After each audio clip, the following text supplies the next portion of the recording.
GRG podcast, the place for all your gaming news, plus hot topics of the week. Also, remember to follow us on Twitter at KMega4.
What's happening, everybody? The GRG podcast is live. What's happening, everyone?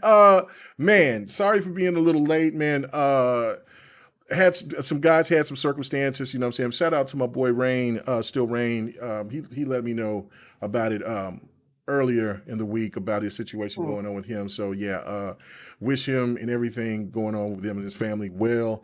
For sure. And man, do take all the time that you need. We're doing take care of that. Our boy Six Slayer, he hit me up. He let me know that he had a serious situation going on. A tree fell on his house, so so he got to get that taken care of. So he doesn't have the power, and so we're going to be a little bit light tonight, but do not fear, ladies and gentlemen, because we do have a guest. He said he had to step away. Hopefully he's came back. If he's not, then that's fine. But we do have our guest. Finally, we've been playing musical chairs for at least a month now, but finally we got it going. And man, it's a pleasure for sure to have Chris Grannell come on to the podcast. Man, it's awesome. I just wanted to know if you're there. Are you back yet? I am back here. Can you hear me? Yeah, we can hear you. We can hear you, man. Thank you so much for coming on, man. What time is it out there? Yeah. 2:14 a.m. at the minute, so it's a late one. But obviously, we've, as you said, we've had a little back and forth trying to sort this out. I think some work and some life things got in the way on my side, so apologies for that. But yeah, absolute. Looking forward to being part of this show. Thanks for having me, and looking forward to chatting about some games with you guys. Yes, no doubt about it. No doubt. But welcome. Thanks very much. And so, for anybody out there that doesn't know anything about you, why don't you just give a rough draft, really quick, about what you do? You know, talk about the podcast that you're on, the other things that you have also that you're the founder of. All of that. Let everybody know a little bit about you. Yeah, thanks, man. So yeah, background-wise, I worked for Sony Computer Entertainment Europe for about 14 or 15 years. So a good 10 plus years ago. Still know a lot of people in the industry. I was working on likes of Killzone 2, Formula 1, Wipeout. So some big titles for Sony and PlayStation.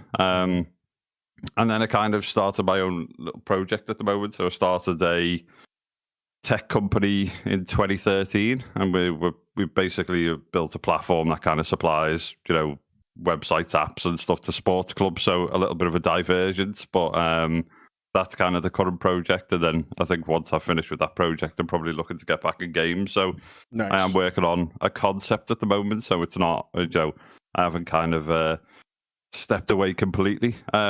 And yeah, on a Wednesday in the UK, I'm on Midweek Mix-Up podcast with Wandering Dutch and the rest of the guys over there. So we obviously just have a catch-up on the week's gaming news and what we've been playing, etc. So yeah, that's me in a very brief nutshell, but I'm sure we'll chat more as we go through the show. Yeah, we'll get to know you a lot more here, man. But yeah, no doubt, man. Shout out to you so much, man.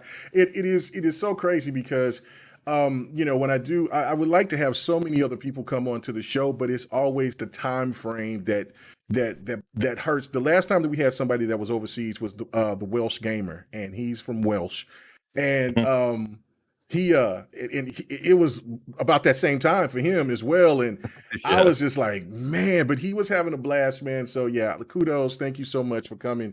It is an honor to have you on for sure, man. Just to hop on and join us at this time, at that type of hour is just, yeah, that's God's here, man. I really do appreciate it. No, it's really appreciated. And as I say, I appreciate you asking. And we got there after a couple of but no, it is what it is, man. Like I said, timing. Things work for a reason, and it's perfect timing right now. So, without further ado, let's get to the rest of the panel. What's happening with you, PK? What's going on, man? What's happening? The most electrifying man in all entertainment right here. And I'm here with my brothers and my sister of GRG, and we ready to get in these topics. Let's see what we got. I don't even know. I didn't even look, but I'm ready to get it in. I don't even know what we're talking about, but we're going to talk. We're going to talk. That's for sure. That is what's going on. And then we was having a little discussion, and then we'll try to run through it really quick because I know that because you was really passionate to talk about it before we get into the topics, but I don't want to go too long about it. But I mean, listen, we're light tonight, so I think tonight's going to be pretty smooth. I think we're just going to kind of coast tonight. So we'll definitely talk about that. But without further ado, let's get to the lady member of GRG, and that is D. What's happening with you? What's been going on? I hear you was over there playing some games. What was you playing? I was trying to play the Black Flag Freedom Cry, but I didn't realize that I had downloaded the season pass because it was like $2, but I did not install Freedom Cry itself. So I was trying to find in the middle of the ocean where to start it, but it had downloaded. So I was starting that. I'm trying to get these achievements for this week's rewards and Game Pass quests. So I only got like 2 or 3 days left. I'm kind of at the midnight hour with it. But besides that, I'm glad it's the weekend. It's finally Friday. Get some gaming in, chilling, some naps. I'm just ready to get the podcast started, to have some adult discussions, Yeah, have some fun. Glad to be here. Yes, no doubt. Yes, sir. All right, so basically, okay, so PK, you was having this discussion with me really fast, talking about Smash Brothers and that one of the last things that they might do. I thought Kazuya was their last character that was made. I thought I read that somewhere, but you're saying that they're going to bring somebody else. And so what was it that you were saying that you conflicted about is what the gaming community is talking about? Kind of give us an explanation. Yeah, so typically it's always the predictions. Who is going to take this final slot? Mhm. And some of the predictions seem really off, and that was kind of my dilemma is like, where we go from here, especially after Kazuya. Kazuya is huge, and how do you follow that, right? And because at the end of the day, this is still DLC, and they gotta sell it. So in my mind, it has to be somebody big. A lot of people feel like it's going to be a first party character. I'm not saying that wouldn't happen, but I generally don't agree with that. They already had 2 first party characters in this Smash Pass, and it's kind of like what first party character will sell. I mean, they might not care, but I think they do, and especially since this might be Sakurai's final Smash game ever. He's tired. So he's done a great job bringing these characters alive, keeping the essence of the characters alive, and somehow making them work in this game. And the fighting game community, the FGC, is looking forward to what is the last iteration. What do we got here? How can you go bigger than Kazuya? So, I had my thoughts, but I just wanted to hear what everybody else thoughts. And you don't even have to play the game, but it's more or less a strategy. What can you send this game out with? A bang. And for you guys to know, in my opinion, it looks like the last character won't be released until the new to the Switch Oled drops, which is in October or November, which to me fits a narrative with another large game dropping around that time. Okay. All right, Chris, you have anything on that? Have you played Smash Brothers? I mean, are you a fighting fan? No, I'm not. Sadly, so. I mean, everybody was really quiet, so I was just like, when y'all just wanted, So, all right, do you have any thoughts on this at all? You don't have to. Not really. I mean, as I say, I'm not really kind of a fighting fan, so it's not a genre that I normally play. Obviously, I know and appreciate how big the franchise is, but yeah, I mean, those guys could scoop anyone up from any genre, etc., or any brand and stuff like that and get it in. But it's not my type of game, so I am so far removed from this part of the conversation. So, all right, what about you, D? Are you removed from the conversation as well? I am. Okay. I am. I don't like speaking on things I don't know well. So no, D, you gotta say this. This is 108. Oh, you gotta be like, listen, oh, I wanna watch somebody stream it. Facts. Let's go. Oh man, he's here. Brooklyn is in the building. Welcome, guests. Let's go. The energy is here. Where is he we at? Here to turn up. I only got like 12 minutes because I'm doing a big party in my club. But he's still here. Love my team. Let's go. Oh man, you can't do 12 minutes and then just come yelling and going. Yo, listen, that is and then just bail out. 10 and a half minutes longer than my sex life. I can do it.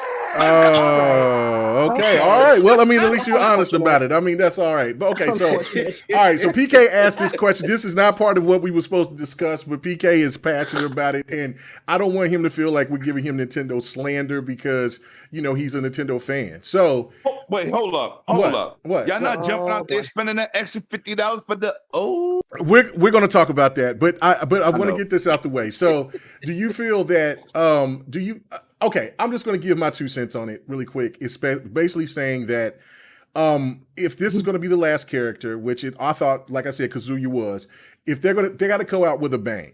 Either bring in and it's really odd because we was discussing this, that there isn't a PlayStation, powerhouse character like Kratos or Aloy or any Aloy. Yeah, Aloy. Yeah, Aloy.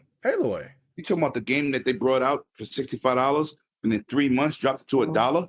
Oh, no, I'm talking about Horizon Zero Dawn. What How about Horizon Zero? I'm talking about Horizon. Yeah, that's Aloy. Oh, That's the same game I'm talking about. oh. Facts.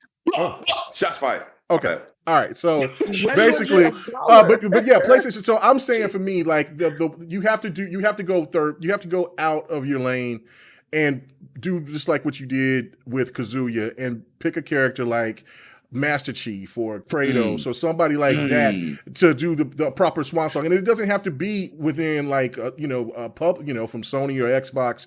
But a big known character from somewhere, okay, like let's just think like somebody like one of the characters from Assassin's Creed, the most interesting character or the most popular character from Assassin's Creed. I think that might work. Something like that. I don't know. What you got? Anything you want to add to this, Lemon? If it ain't the King, Oh boy, I know what you're talking about. 117. If it ain't Master Chief, it don't matter. They got all the other ones. They got Solid Snake. They got Sonic. They got Pac-Man. Yeah. They got Cloud. You're missing the most iconic player from any franchise. And it wouldn't be Kratos. Because as much as I'm a Kratos fan, he's not on that Master Chief level. Okay. And we need that. You're listening to GRG Podcast. Oh my goodness. And I'm the voice of the Spartan 117. Oh my Let's talk about it. All right. So does that help you out, PK? Like, I mean, pretty much what character are you looking for so we can move on to the topic?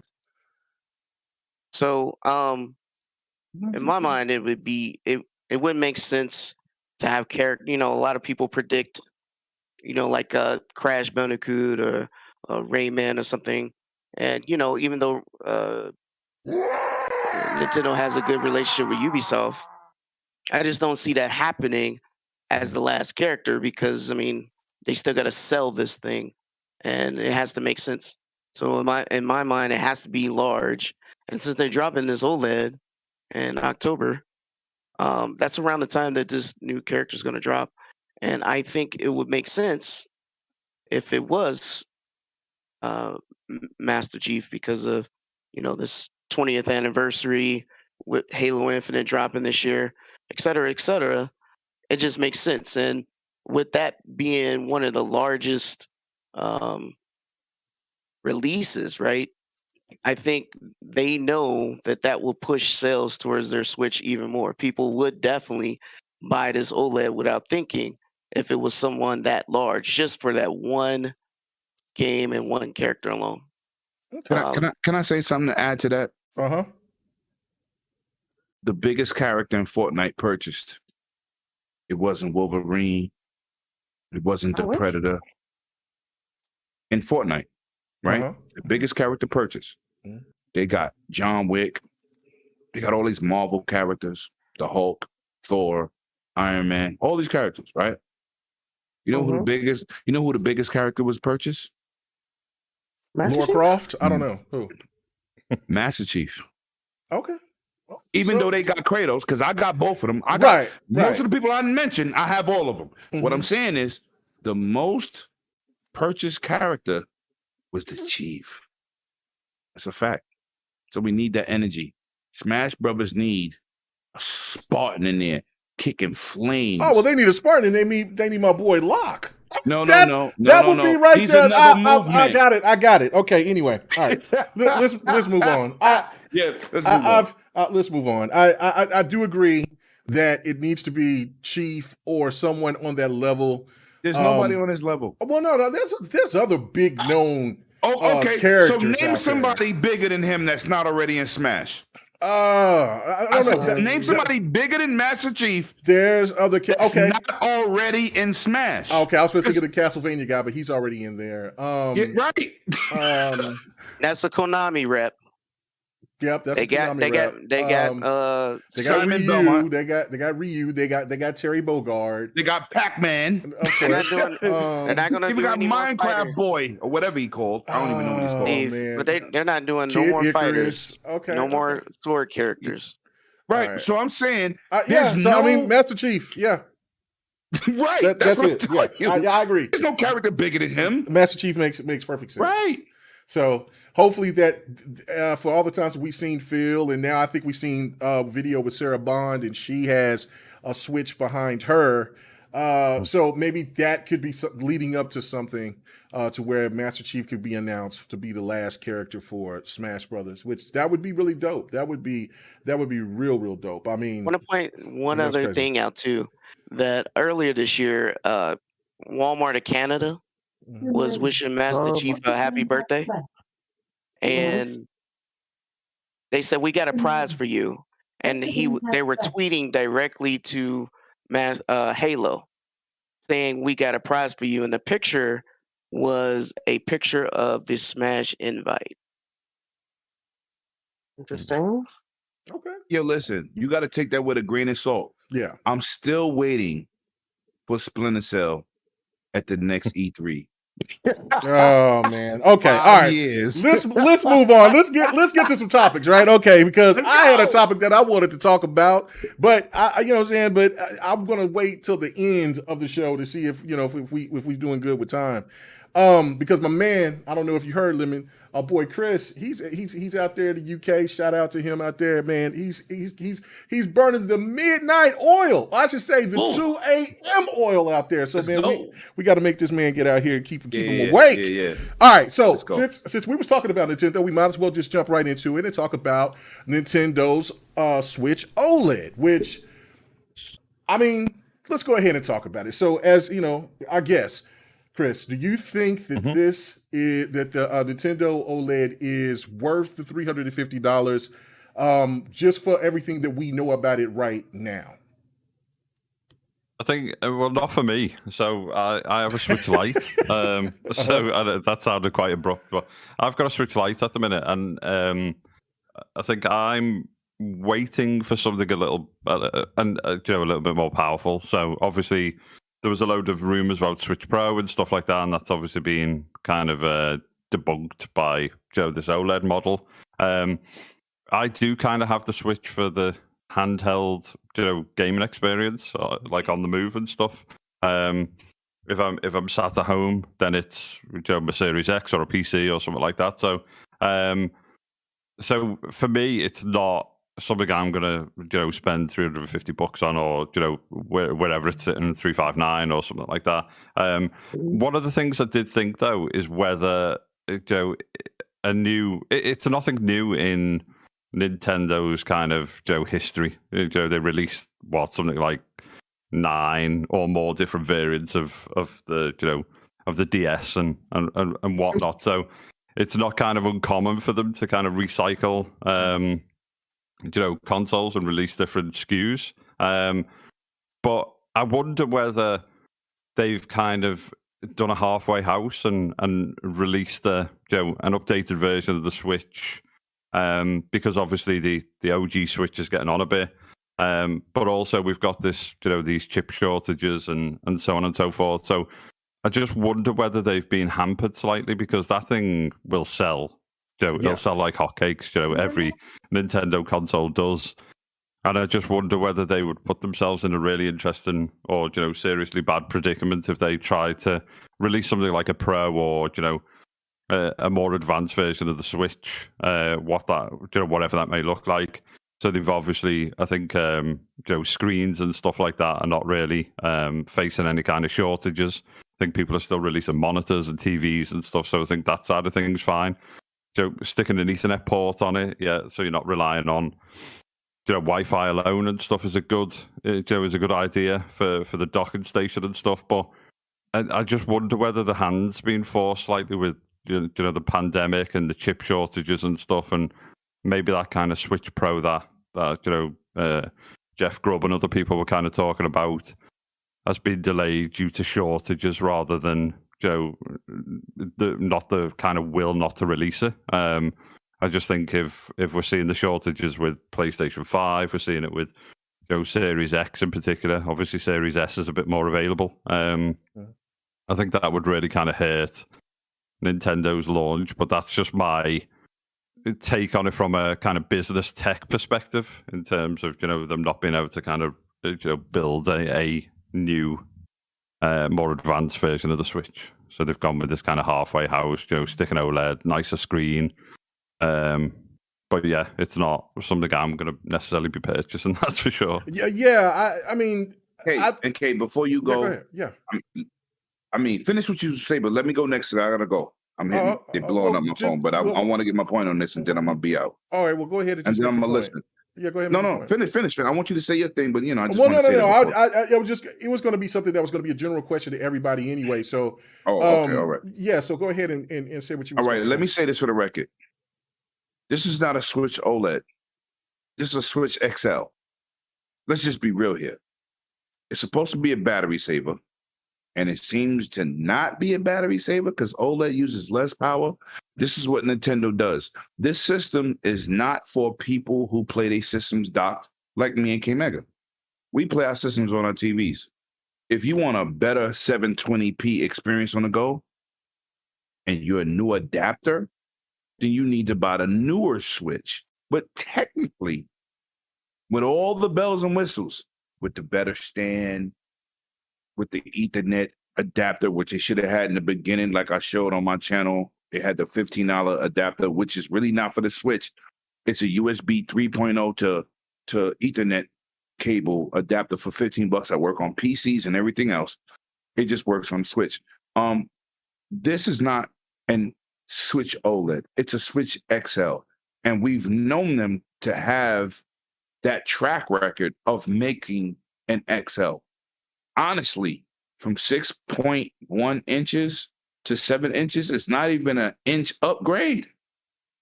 No, it's not. It's not.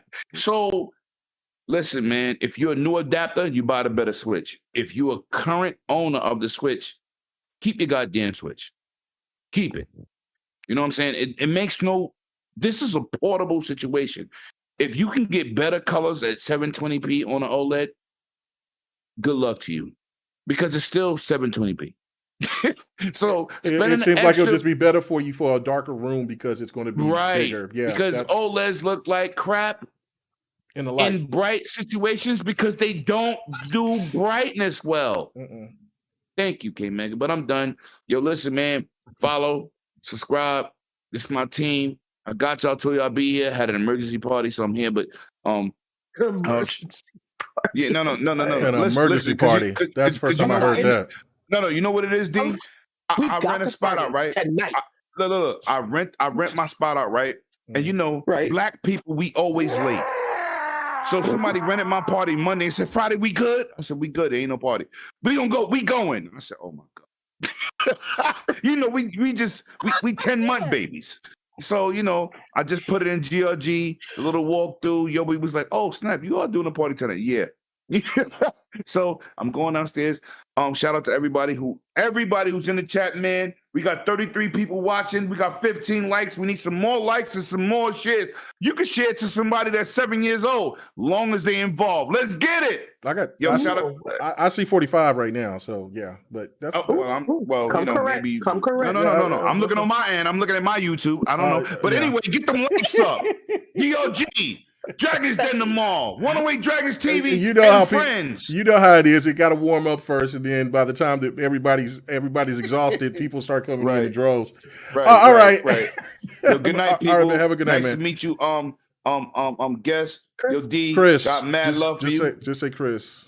All right, Chris, because he kept saying, nice to meet you, man. Take care. Yo, be safe.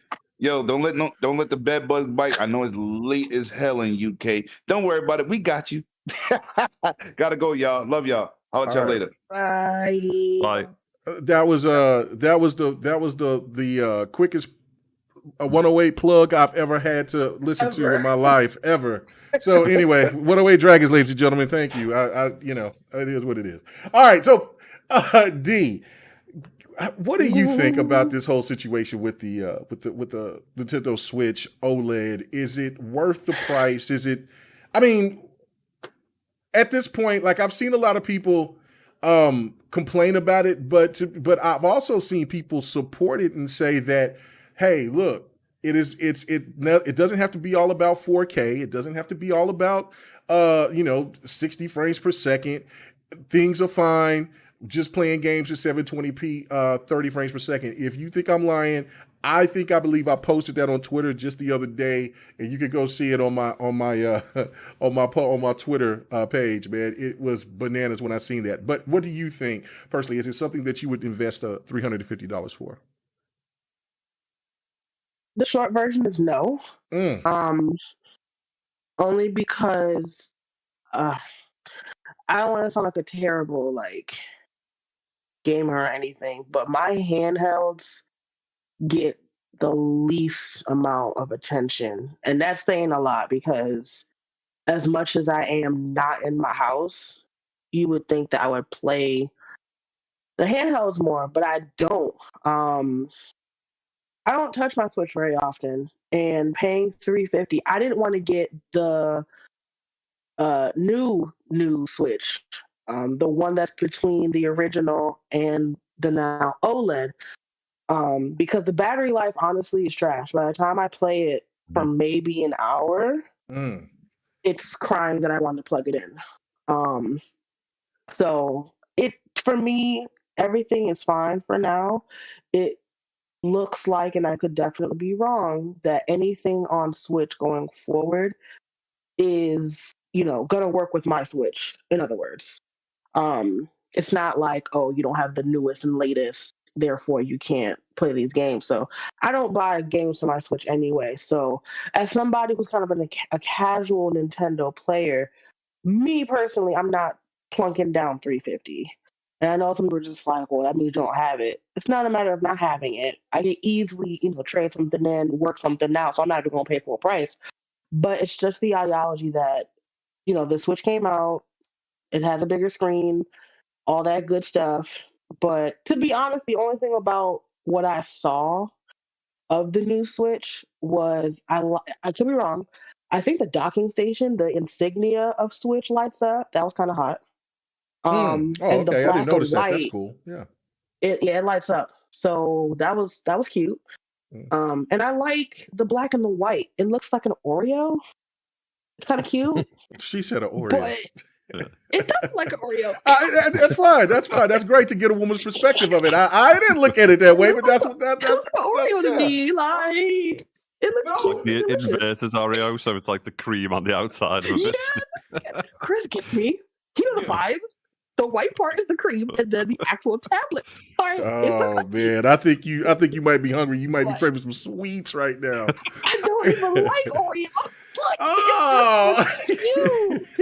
I just like the color is tough. Like I just like contrast. But then they were like, "Yeah, we gonna sell the Joy-Con separately." So I'm like, "Oh, if I want to have my cookie and cream, I can just buy the Joy-Con separately." So it's not something I'm willing to invest in. I'm already slightly tight because I can't get Nintendo games at a deep enough discount. I'm all about the discount. So it doesn't get a lot of play for me. Like Lemon said, I feel like this is one of those things where if you don't already have one, this is a great time to come in. I'm not sure what the status is with the original Switches, because I know 2019, when I was at GameStop, you couldn't find a Switch anywhere. Like, some things were plumb sold out. So it's like that now. I was seeing people ask, like when people were going crazy asking for the Series X and the PlayStation 5, there was people that was in there that was asking for Switches, and then there was the people like us who was looking for the Series X and the PlayStation 5 was looking at each other like, what? The Switch? Yeah. That's sold out too? Like, it's crazy. It's been sold out at this point. That was 2019. That was 2 years ago, almost 2 years ago. So I feel like that kind of sucks because if you want to Switch now, it's like you can't find the original one.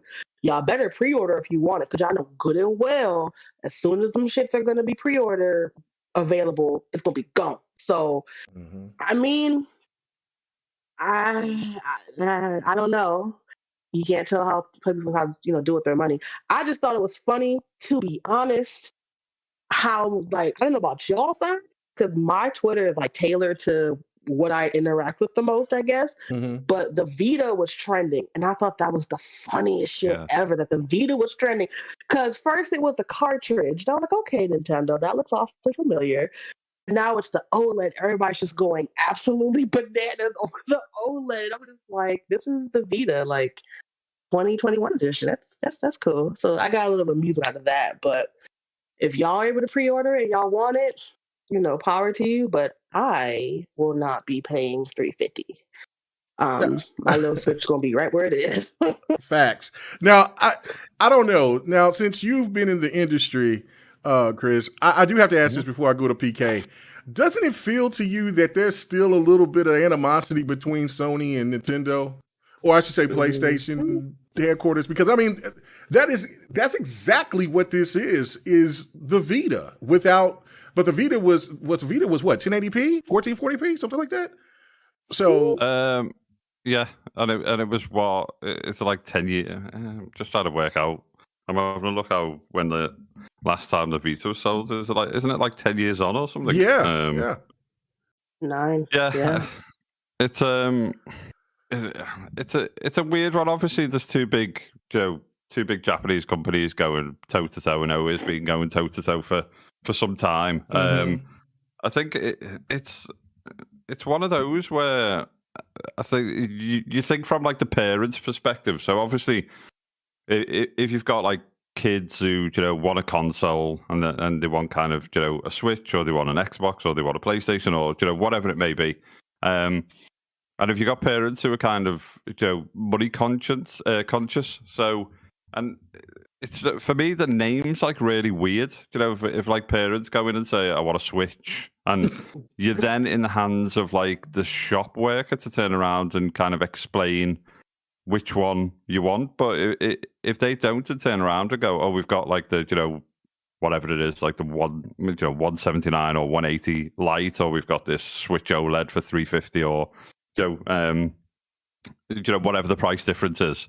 A money conscious parent's just going to go, oh, I'll have the 180 one. They're not going to kind of necessarily sit there and go, oh, I'll have the OLED because the screen's much better, and it is a much better screen. But it's just an odd naming convention for me, and that's one of the that's I think like Dragon was saying before, if it's kind of like the Switch XL or the Switch, it's just got a slightly catchy name or a different tagline onto the back of it. But I just wonder how many parents are just going to walk away with kind of a Lite because it's it's cheaper. So it's a weird one. And I'm certainly not kind of I want it to be a Switch Pro because I want kind of 4K gaming and this, that, the other. But the thing which bothers me most about the Switch is, I get kind of the Nintendo games and they look amazing. Nintendo are kind of masters at the craft and making things look and feel and be super smooth. But you've still got drop frames on Zelda and things like that, and then you have kind of Nintendo's state of play thing that they did around E3, and they turned around and were kind of oh, and we've got Strange Brigade coming, and it's well, I played that on Xbox, but it was in Game Pass, and actually I bought it before Game Pass, but it was in Game Pass. Me too. And it's smooth, it's higher res, and it just no offense to the Switch is what it is, but it just looked garbage. It was kind of low frame rate, it was kind of low polys and stuff, and I think what type of is that all the kind of Switch game is good for? A kind of lower performing version of a game. And obviously we were talking about kind of Doom before the start, and it's kind of you don't buy a Switch to play Doom, but if the Switch is your only console, then you play like a really awful version of games. And I think that's for me why I would like them to look at a pro, and it's not necessarily for them to kind of push the boundaries to 4K or any of this stuff, but just make that thing kind of run smooth and let people experience really nice games. It doesn't matter if they're 1080p or they push it up to 1440 or what, whatever it may be, but just let people experience kind of a smooth gameplay and a smooth gaming experience without it kind of dropping frames or being so kind of downgraded that it just becomes a really kind of poor version. Because I think every gamer deserves to play something at the the best fidelity possible, but it doesn't have to be 4K. It just gives us kind of smooth frames, and I think that's what it's lacking. Yeah, no, I totally agree with that. No, I've said this too. I did a video talking about it, saying, look, I don't ever see Nintendo jumping into the 4K realm until way after everything else is because they're cost efficient. They're frugal. Nintendo is very frugal. They're not trying to spend extra money to do certain things. It's just like that's the reason why you don't see, which I would think would be genius, but you don't see Hulu or Netflix or Disney Plus or Discovery Plus. I'm just naming all the stuff my wife watches. So and add those to the Switch, because just imagine if you could have that on the go, especially with the new with this new OLED screen, that would be perfect. But they don't want to spend that type of money for those type of apps, which is bonkers to me. So I don't know. It's really crazy. But I got to get to PK and get his thoughts about this because he might have a different perspective. I don't know. What do you think, PK? Are you going to get it? I know that you're a Nintendo fan. You're tried and true. Is this worth the $350? You always got to give him a minute. Wait for it. Wait for it. All right. There you go. Sorry. So first, to answer your question, yes, sir. It depends. I just bought a Switch recently, as a gift. So, I had this conversation before. Did you buy many games? Because that's probably absolutely. the best gift ever. How many games did you get them? 3. Ooh. He got 2 Lego games and Mario Rabbids. Woo! Oh, okay. So that they were on sale. They were on sale, right? No. Oh, no. Oh. Nope, there wasn't on sale. Lord have mercy. Okay. But that's besides the point. So will I buy it? I don't really need it. Originally when I bought my Switch, my last job, I traveled 40% of the time. I mean, all over the country, sometimes in different countries, right? So I wanted to take something to go. But what I realized was when I got to my hotel, I just went to sleep anyway. I only played it while I was on the plane. So it didn't really bring as much value as I anticipated. Far as I called this on a couple episodes of GRG, I said that this next Switch currently that they're going to bring out is definitely not going to be a new system. You did say that. Are they working on a new system? Yes. They are working on a new one. This is just what they typically do, right? What you got Game Boy, then you got Game Boy Light, then you got Game Boy Color, then you got Game Boy Advance, and they keep doing that and keep squeezing the reiterations, because there's one thing Nintendo does that no one else can do, and that is sell consoles based off of their games. People will literally go buy a Switch for one game. They might not ever play it again, but they will buy it for that one game. Pokemon proved that. The last Pokemon game was the worst Pokemon game of all time, and that's coming from a Pokemon fan. Yet it sold the most. And Pokemon is the most selling franchise in video game history, period. And that's every single media that they put out, period. I hope you've seen that gameplay of me putting hands on Bruce Lee, though. Okay, you ain't gonna keep being disrespectful to the legend, right? So, but anyways, for sure, okay, it proves that people will buy games they want to play. Nintendo has not been about the cutting edge and trying to sell you the graphical edge of the conversation. They're about selling you an experience.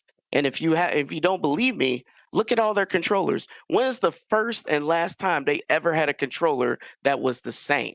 You know what? That is a great point. You never lied about that. No, they are. You ain't never lied. They are about changing their controllers, and that's the one thing that amazes me about Nintendo fans. Like, look, I'm a Nintendo fan because of what they've done from the past, but I'm not. It's not the first option for me like it was back in the NES days. But yeah, you're right.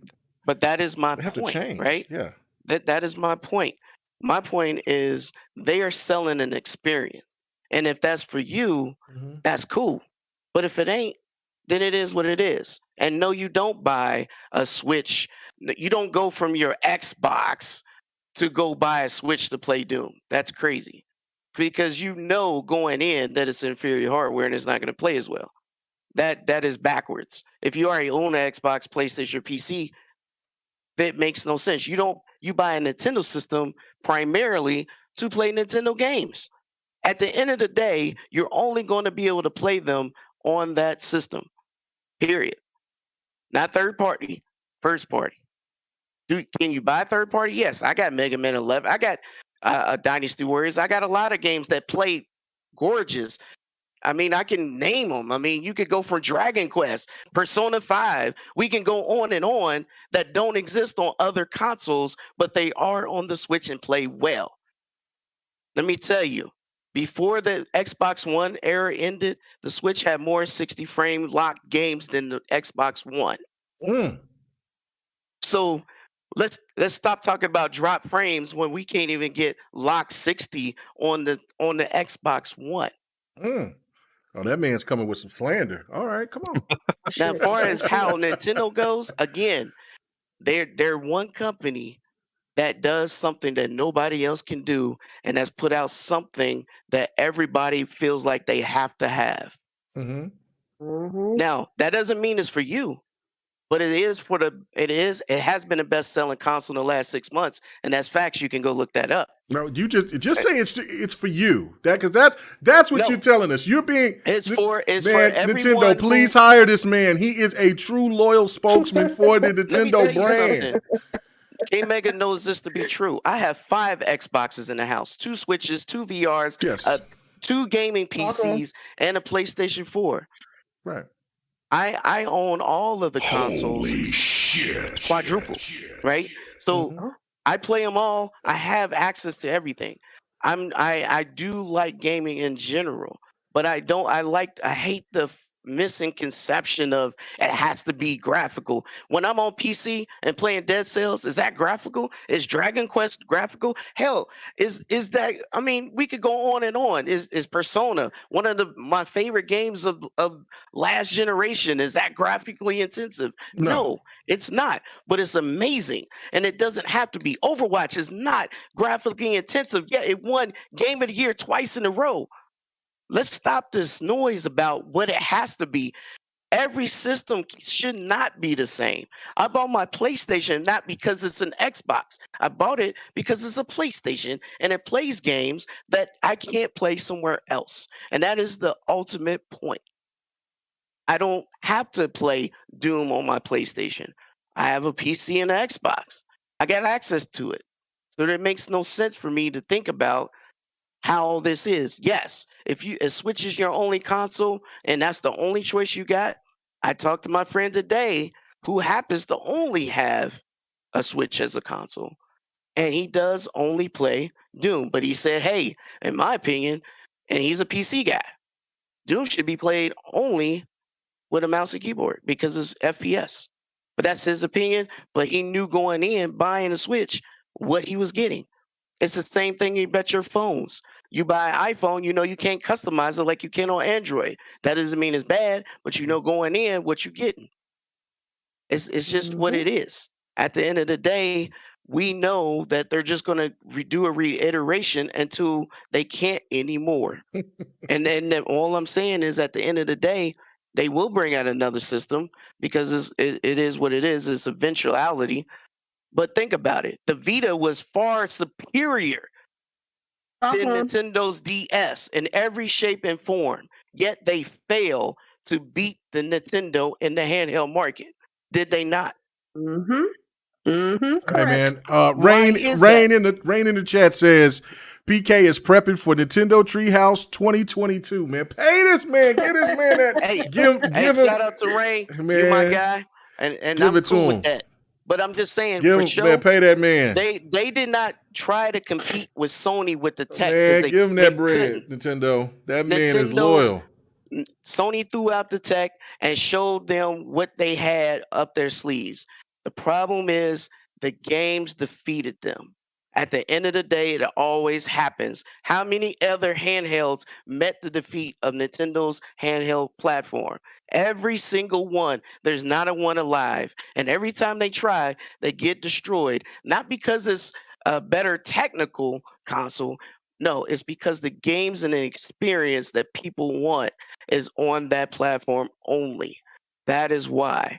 It has nothing to do with technical power or any of that stuff. That's why they stay in their lane. They're not trying to compete with Sony and Microsoft. They can't. They can't afford to be doing that. Do they need to do better with their system? Of course. Who wouldn't want them to do better? Everybody would want them. But until somebody can actually compete in their lane and threaten them, they're not going to. They're going to stick to their what works for them and continue to go down that lane. So until somebody steps up and threatens that money in that pocket and actually be competitive in that lane that they're competing in, it's not going to happen.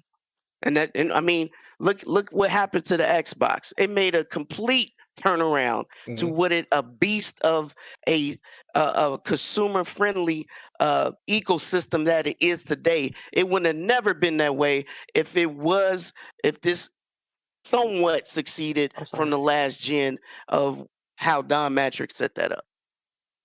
Shout out to Don. Shout out to Donnie D out there. Shout out Donnie to D, Don, ladies and bro. gentlemen. Donnie D out there, man. I'm about you to got- almost send Xbox to Hades, boy. It was almost over. And all I'm saying is we're talking about it a was Switch almost OLED. over. We're talking about a Switch OLED at 350. Well, what Right. about this PlayStation revision? Huh? Uh-oh. Now PlayStation gonna get this stamp. I was hoping that you. I guess does not need to hear this. What is going on? This is to beyond crap on me. Nintendo for doing a OLED when most of us don't even take it nowhere when we go. And when we go on the road to game, if you got Game Pass or a Series console, you're gonna be streaming to your console anyway. I know I do. Oh man. I don't take my Nintendo my Switch never leaves its dock. It doesn't need to. Mine doesn't either. I listen. I was listening to Yobi on Next Podcast. We was on Next Podcast. Shout out to my boy X448. And Yobi likes to play. It's 90%. His is undocked. And as we was just hearing, I guess, Chris, he was just saying like, look, he has the light, so you can't dock that.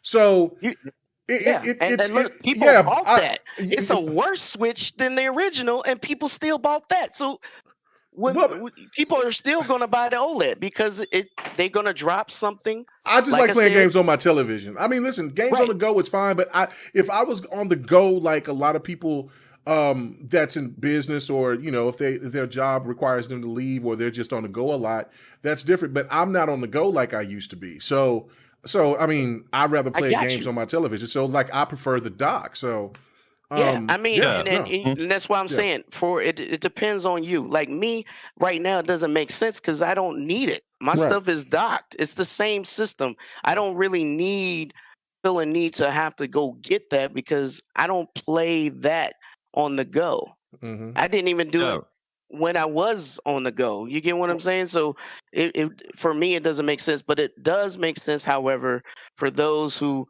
either have a light and actually need a comfortable system to play on their TV, or those who don't have a Switch or thinking about it, who want to jump in and play whatever game that's interested in them or whatever. Yes, they're going to spend that money because everyone spends the money on what they want. No matter how expensive or how it doesn't make sense. Like I said, if somebody says they're going to go buy a GPU in this climate and it's twice as much as it should cost, then people are going to buy a Switch for $350. Okay, that is a done deal, and nothing's going to stop them Yeah, So I don't think anyone's saying. I certainly wasn't saying anything bad about Nintendo. You know, before the pandemic, I used to travel a lot with work, so the Switch was like a perfect way to kind of console on the move and stuff and staying away. But the original question was, you know, 350, is anyone going to buy it? And I think all four of us in the panel have said we're not going to buy it. Right. So so while you spitting all this game, well, I'm speaking for me. I that got doesn't you. mean I might not get it for a gift for someone else who want it. I'm not. Listen, for me, if I'm going to buy a gift for $300 plus dollars, it will be the Xbox Series S. Or they already got that. That's what I'm saying. Well, no, but that's what I'm saying. Like, I mean, you get so much more from Little Man, and for $300, and I mean, and it's like with tax, you know, it's like $320. And so check this out, though. Okay, so if you buy the Switch, this is my whole point with this. This is kind of like the question I was asking everybody. So I recently just got the S, and so I got it with 2-year warranty. And it was and all that, so it was like $350, $357 or whatever, something like that, right? So just think about this. You pay $357, and then you go and let's say that you want to get the Switch, the new Switch OLED or whatever. That's $350 plus tax, not including the 2-year or the 1-year warranty. So you're paying upwards of $377 or more for something that is less than its competition. Now I get it. It's Nintendo. If you're a Nintendo fan, it's still going to sell. Don't you get already me wrong. own a Series S. They're going to get it. I get it, but you know, and all I'm saying is, but I'm talking about for gifts. You said gifts, and that's yes. the thing for me is that listen. Okay, so I'm just going to ask the panel this question right here. Okay, so there's the $400. Let's just say that the $400 PlayStation was available, the Xbox Series S, and then the Switches. Let's throw all the Switches in there. D, which one are you going to buy for a gift for somebody out of those items? So this is actually a really good question because that was 6 months ago. For Christmas, I actually bought my aunt a Switch Lite. And I specifically bought it because it was kind of FOMO. I could have got her the plain one, but it was pink, so I snatched it. But I'm gonna get, the Switch Lite for $199. But if it's something that's if I'm saying the number 3, yeah, it's $300. Yeah.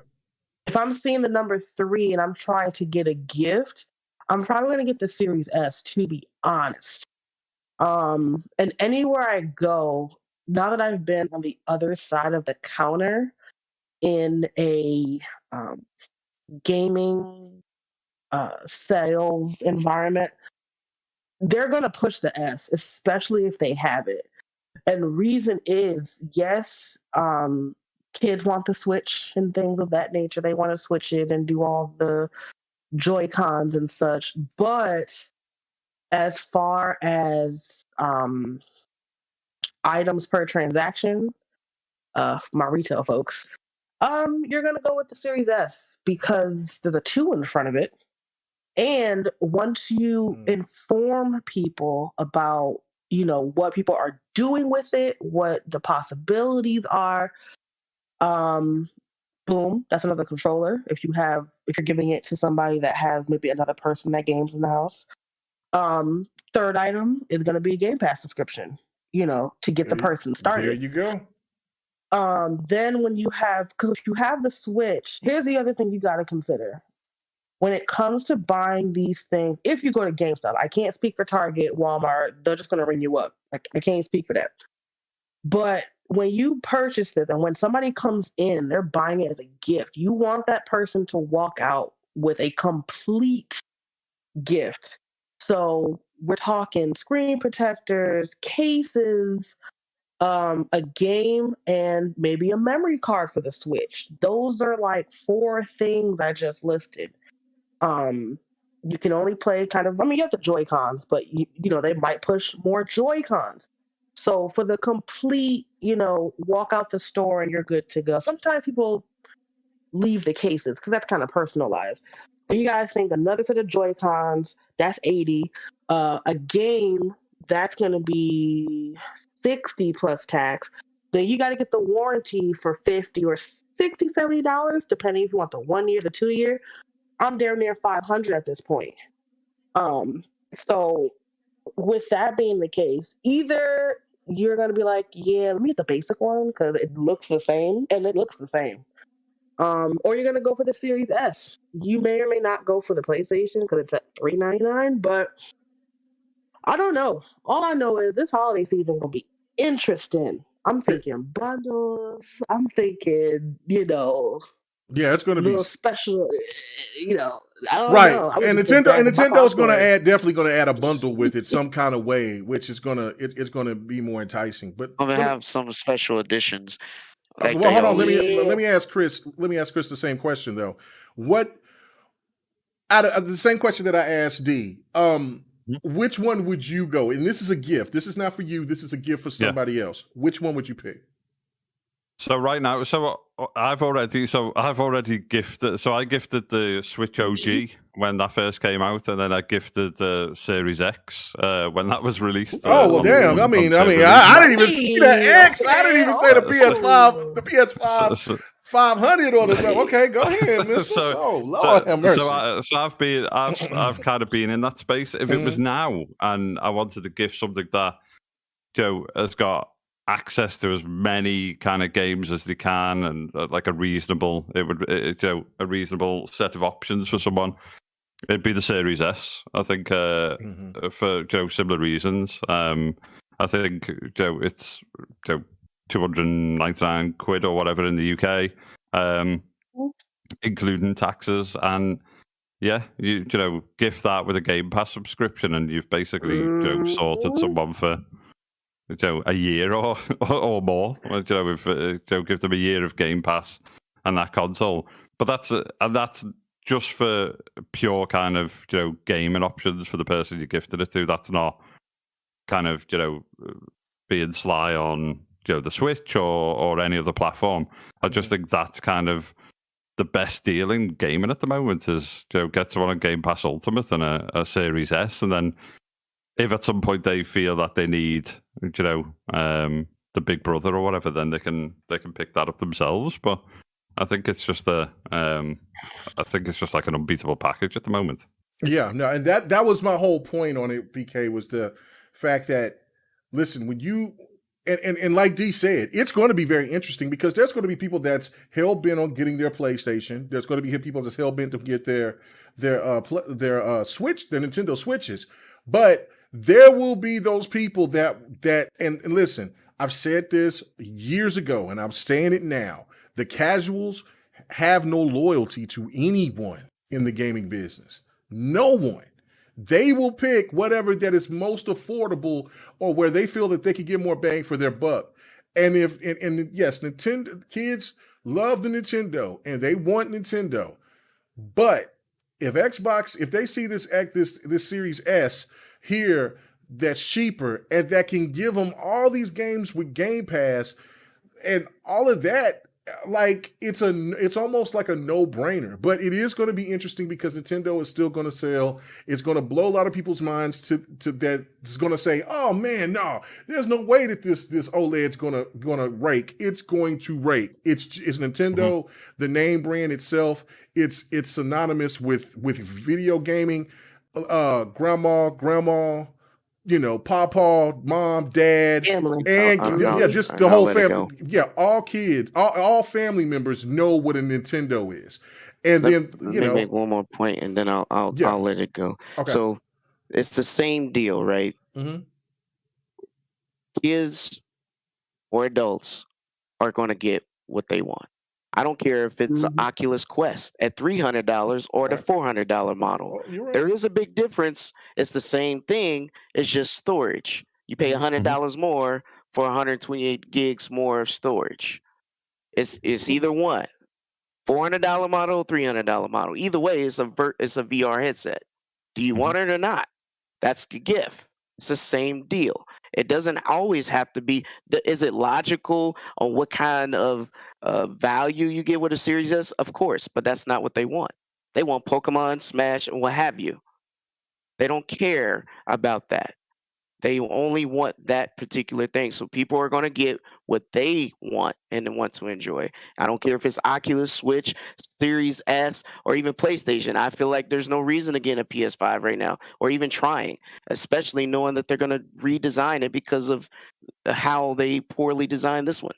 But that doesn't mean that no one's going to try and get it. They're going to pay for whatever they feel like is necessary, what fits their gaming habits.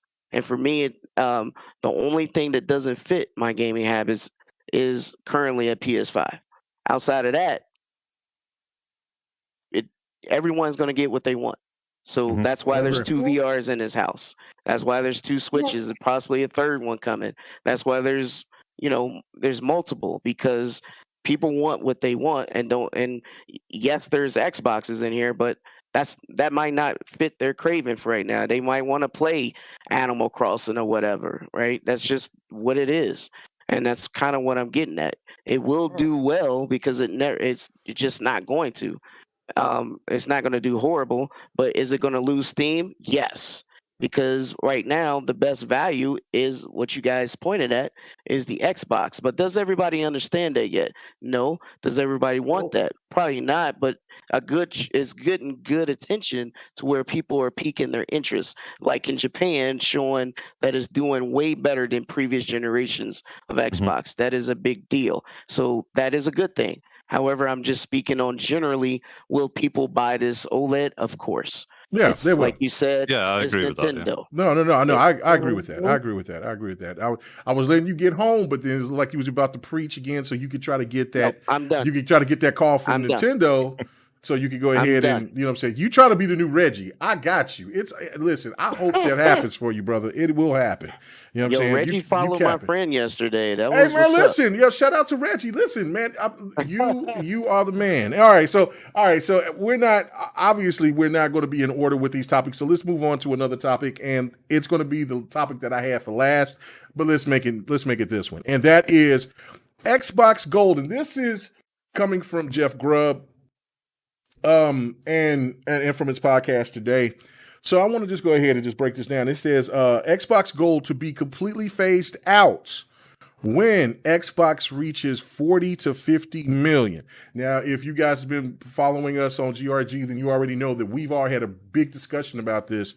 My other question with this is, can Xbox do this year?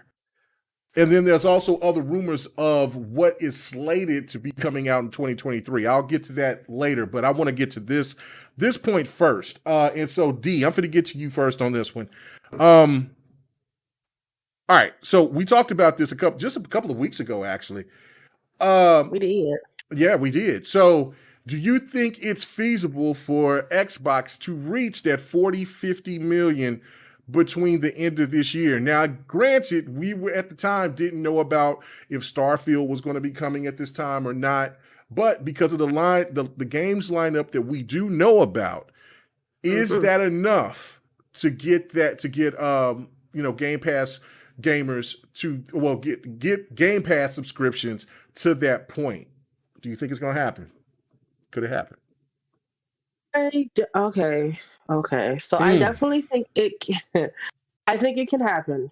Only because, I should say only, but a reason why I'm like, yeah, it can definitely happen is my personal experience with Game Pass. I remember, don't give me the line which E3 it was, 2016, 17, I'm not sure.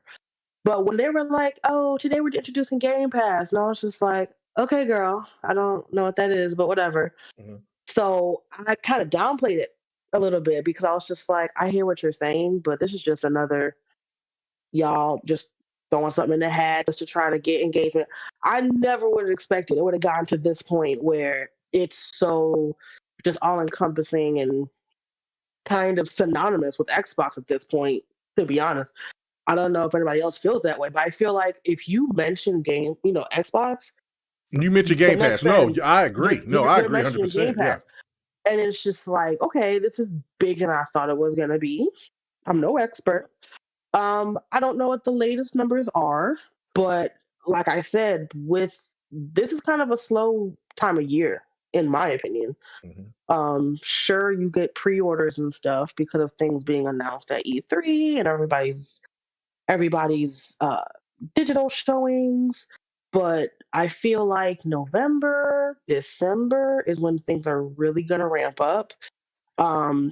Kids are back in school, report card, like all those things are going to be taking place right around there. I think that number could get to that projected number. It may fall, a little bit shy, but I honestly feel like it's going to get there eventually. It may not be November, December of this year, but 50 million is going to get reached. There's just no doubt about it. Especially with the Xbox One still being supported, being able to use Game Pass on your PC. Literally at this point, I want to say any device that has internet that's like modern enough, latest software, I want to say you can use Game Pass on it with the exception of other consoles. So your work computer, your PC, your tablet, your phone, that is huge. And it's going to reach a lot of people who don't want a system. Now, the phasing out of gold, I'm not sure how that's going to go because the pricing right now, 3 months of Ultimate Game Pass is like 60% of a year subscription of gold. So that's kind of a big ask as far as transitioning.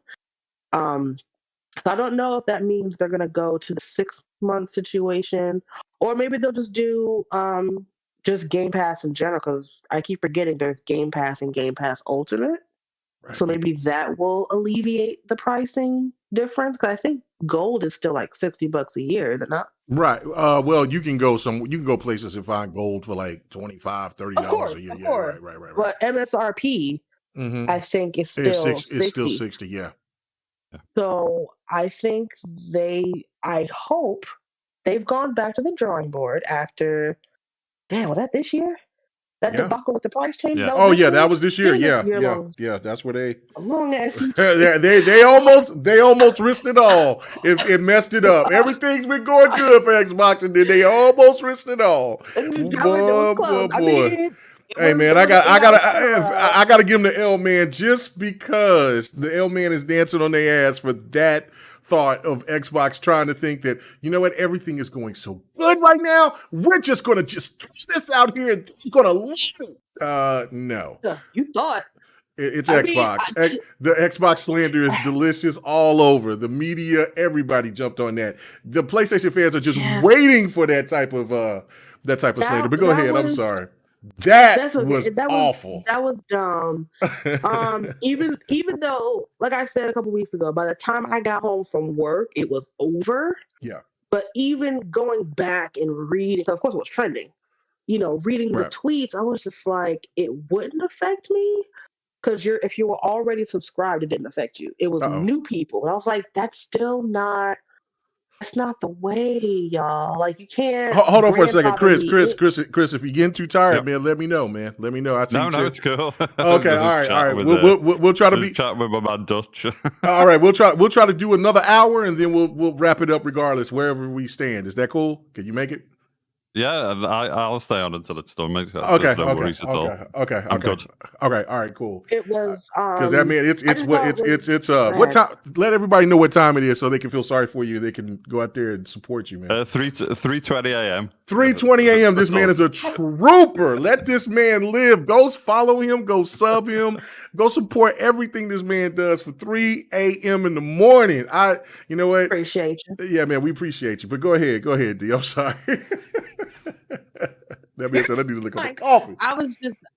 I just thought that was just, long and short of it, I thought it's kind of trash to charge people, the new people that rate. Yeah. But I think it's going to get to 50. Well, so short. I think it's going to get to 50 million. Mm-hmm.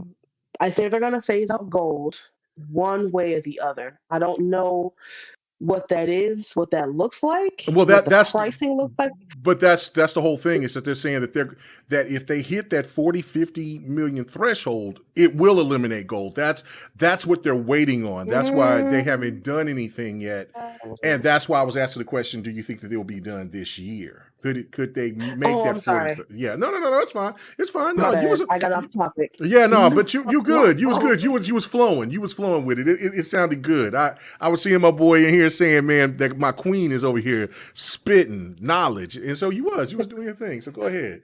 Shout out shout out to Master Clouds. I don't think it's gonna be this year. Okay. I don't mind either way, but here's the thing: it doesn't affect me because y'all know how I'm rocking. I get my ultimate at some kind of different rate. I don't pay the full price for it. But as far as it being price friendly for other people, enticing for other people, the pricing is, my concern. But if they're saying they don't need gold at that point, Xbox right now is all about options. They're really just like, you can do A, you can do B. It's up to you, however you want to do it. So I don't think it'll happen this year. Okay. Eventually, maybe next. Especially, I think 2022 is jam packed. Well, wait till I tell you what's supposed to be slated for 2023. But yeah, no, okay, that's right. Oh yeah, it's bananas. But I'm gonna go ahead. I'm gonna leave it at that. Chris, all right. So now it's your turn. Do you think that Xbox can achieve this by the end of 2021? So no, I think they'll get to like 40 mil. Maybe a bit short. I think they're probably. I'm pretty sure they're over 30 at the moment. I think the last numbers were like 24 or something. Wasn't it was like 23, 24. Yeah. So I think they must be over 30 now. I think I don't think they'll phase out gold. I agree on that thing. On that point, I don't think it'll be phased out this year. But I think obviously removing the requirement of like free to play, and obviously Halo Infinite's going to be kind of a free to play multiplayer experience, which means you don't need to pay for gold. You're going to get access to that game, and they're going to get the kind of attach rate up. I think I can see them edging towards 40 mil by the end of this year. I think the big kicker is Windows 11 and the fact that that's kind of Game Pass and gaming is so kind of ingrained into that operating system now. It looks fresh. It is an enterprise operating system, but it is launching with like a real nice gaming integration. So Game Pass is going to be on every single computer that installs that, whether you want it on there or not. And I think that's the thing which is going to massively ramp up the numbers. I think Xbox Live Gold is kind of been, I don't really know many people who look forward to those kind of Xbox Live Gold games. They're kind of they're way kind of surpassed by what Game Pass Ultimate's doing. So I can see it being phased out. I can see the kind of free to play stuff, Halo Infinite. That's kind of an indication that they're gonna phase that out. But I agree on the point of are we going to get kind of a Game Pass or a game? Is Game Pass going to be the thing which is slightly cheaper? It's there's some type of like cutback on it. Whether there's a limit on the catalog of games, or whether certain premium games don't go in there straight away, and obviously, or are they just going to turn around and say, look, Game Pass Ultimate becomes Game Pass, Live Gold's gone, and your Game Pass is $20 or something, because we've got so many kind of big bangers coming in day and date. And I think I personally wouldn't. I think I've got a load of kind of Game Pass Ultimate stacked up because I had years and years and years of gold, and it all got converted. But even if I wasn't in that situation, I think I'd happily pay $20, $25 for what you get. If you think about all the kind of Disney, the Amazon Prime, Netflix, all of those subscriptions that you pay for, it'll just come out the bank, and you don't really think about it. But I think this whole kind of free to play side of things is them edging towards, what is the benefit of gold? Because as I say, I've not kind of downloaded any of those kind of live gold games for some time, and it's a bit of a shame, really, because it becomes for a certain portion of the social media, as we should say, it becomes like a bit of the kind of whipping story, isn't it? It's like, oh, look what we're getting with PlayStation Plus, and look at these games, and they're obviously forgetting what an Xbox gamer is getting on Game Pass. But it's kind of, it's always the games of gold. Look at these. Oh, it's an old game, and it's this crap game, and so it becomes a bit of a little bit of a mini PR nightmare for them every time they kind of they announce kind of banger after banger and all this great Game Pass Ultimate news. And then you'll still get kind of Major Nelson and stuff going, where's your live gold games? And it's kind of like, what the hell is that, like 3-year-old game or this, that, the other? So it just seems mad that they kind of push it as this big, positive. But yeah, the games, with all due respect, they're just kind of old.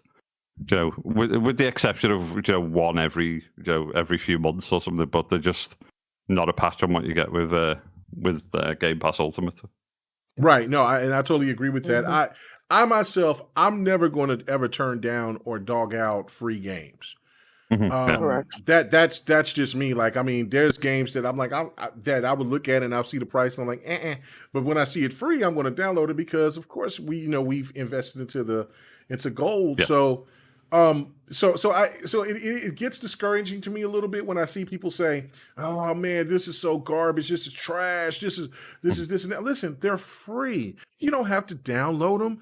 It's just free games. We all know what is the motivating factor now, and that is Game Pass. That is it. But don't ever shit on free games, because you never know. Click and add them to your library, and then and you never know, because there's been a couple of games that I said, okay, I'm going to download it, and I'm like, let me try this little trash ass game, and the next thing you know, I'm showing it as gameplay for the next week on GRG or whatever, because it was actually really good. So yeah, that's my whole thought about it. But I totally agree with that. All right, PK, what about you, man? Can they achieve this? Can they get to that 40 to 50 million threshold before the end of 2021? Got to give them that second. It's possible. Okay. Right. Mm-hmm. I believe that with them launching Windows 11, they have another event coming before that happens, because they got to do a hardware refresh. Right. So when they do that, whatever that Microsoft event before Windows 11 launch with the new hardware refresh, they're probably going to show us more Xbox news and integration with the new platform. Right. So it's definitely going to, they're definitely trying to put Game Pass front and center and make it truly integrated with the entire ecosystem. Considering that their direct storage is only going to be available in Windows 11 and a lot of other new features, they're definitely looking to push forward their agenda. So yeah, I think it's possible. I mean, before 2021, was it like 15, and then in February was like 20. So you kind of do a scale and think that direction, and yeah, it's definitely possible. All right, quick, short, to the point. I think personally for myself, it's not going to be possible right now. It is. They'll be closer to, because I think right now I do agree with Chris that they're closer to 30 than what they were just a couple of months ago when we found out they were like 23, 24 million. I just think that if Starfield was going to be included with what we were knowing we were coming to get with Halo and also with Forza, I say there's a no-brainer. There is no brainer. Or if you didn't add Starfield and Battlefield 2024, Battlefield 2042 would be added to Game Pass, then yeah, no question. I think that it would already be it'd probably be over 50 by that point, because what you have is you have Halo, then you got Forza, and then you got Battlefield, and then Back for Blood, and whatever else that they might have available coming at the end of the year that's going to be on Game Pass. Yeah, no, it would be a no-brainer at that point. I think they have very good analytics that kind of see trends, right? So, just like anything, you kind of watch patterns, and it looks like, especially around the holiday, they will have a huge pickup around that time if they can maintain some sort of hardware around then they definitely going to have a huge pickup around there. So I don't doubt what you're saying. However, I would say that the analytics is driving this prediction, and it may be spot on, it may be over estimating. But at the same time, I think it's a very good and fair prediction with the analytics. If you see the drive, like I said, if it went from 15 to 20 just the beginning of the year, and maybe closer to 30 now, it's very possible we still got 6 months left. It's very possible. It is possible. I mean, it is achievable, and our boy Still Rain, he said that it would hit that 40, 50 threshold. So, shout out to him. We will see. It's very interesting. But yeah, at that point, even analysts that's been checking on this and talking about the mind share, they said if Xbox sold over 30 million, then right there, if they sold over 30 million, that they can discontinue games with gold. And if they get over that to like 40, 50 million, then they will control the mind share by far, because there's nothing. And that's when I was saying to other people out there, like, look, Xbox doesn't have to sell the most consoles to win the mind share this go around. And if they add Game Pass to these new televisions, I think a lot of people are forgetting about xCloud and how significant that can be, because that's still playing games on the go. So I don't think that there's no that it's not going to happen, because I think they'll definitely hit 40 within the year. I would say within, like, from here to next year to 2022. I just don't know if they can hit that 40 to 50 by the end of this year. But Halo is another animal, as our boy 108 Dragon said earlier. So let me go ahead and read some of these games before we go to the next topic that is supposed to be slated to come out in 2023, or that is currently slated to come out in 2023. Perfect Dark, Avowed, Fable, Contraband, In Exile's next game, The Coalition's next game, and Forza Motorsport and Starfield will be Starfield and on top of the fact that in 2022, Starfield, Redfall, and Forza Motorsport will all come out next year. I don't even listen. I don't know what Sony has up their sleeve. I don't know.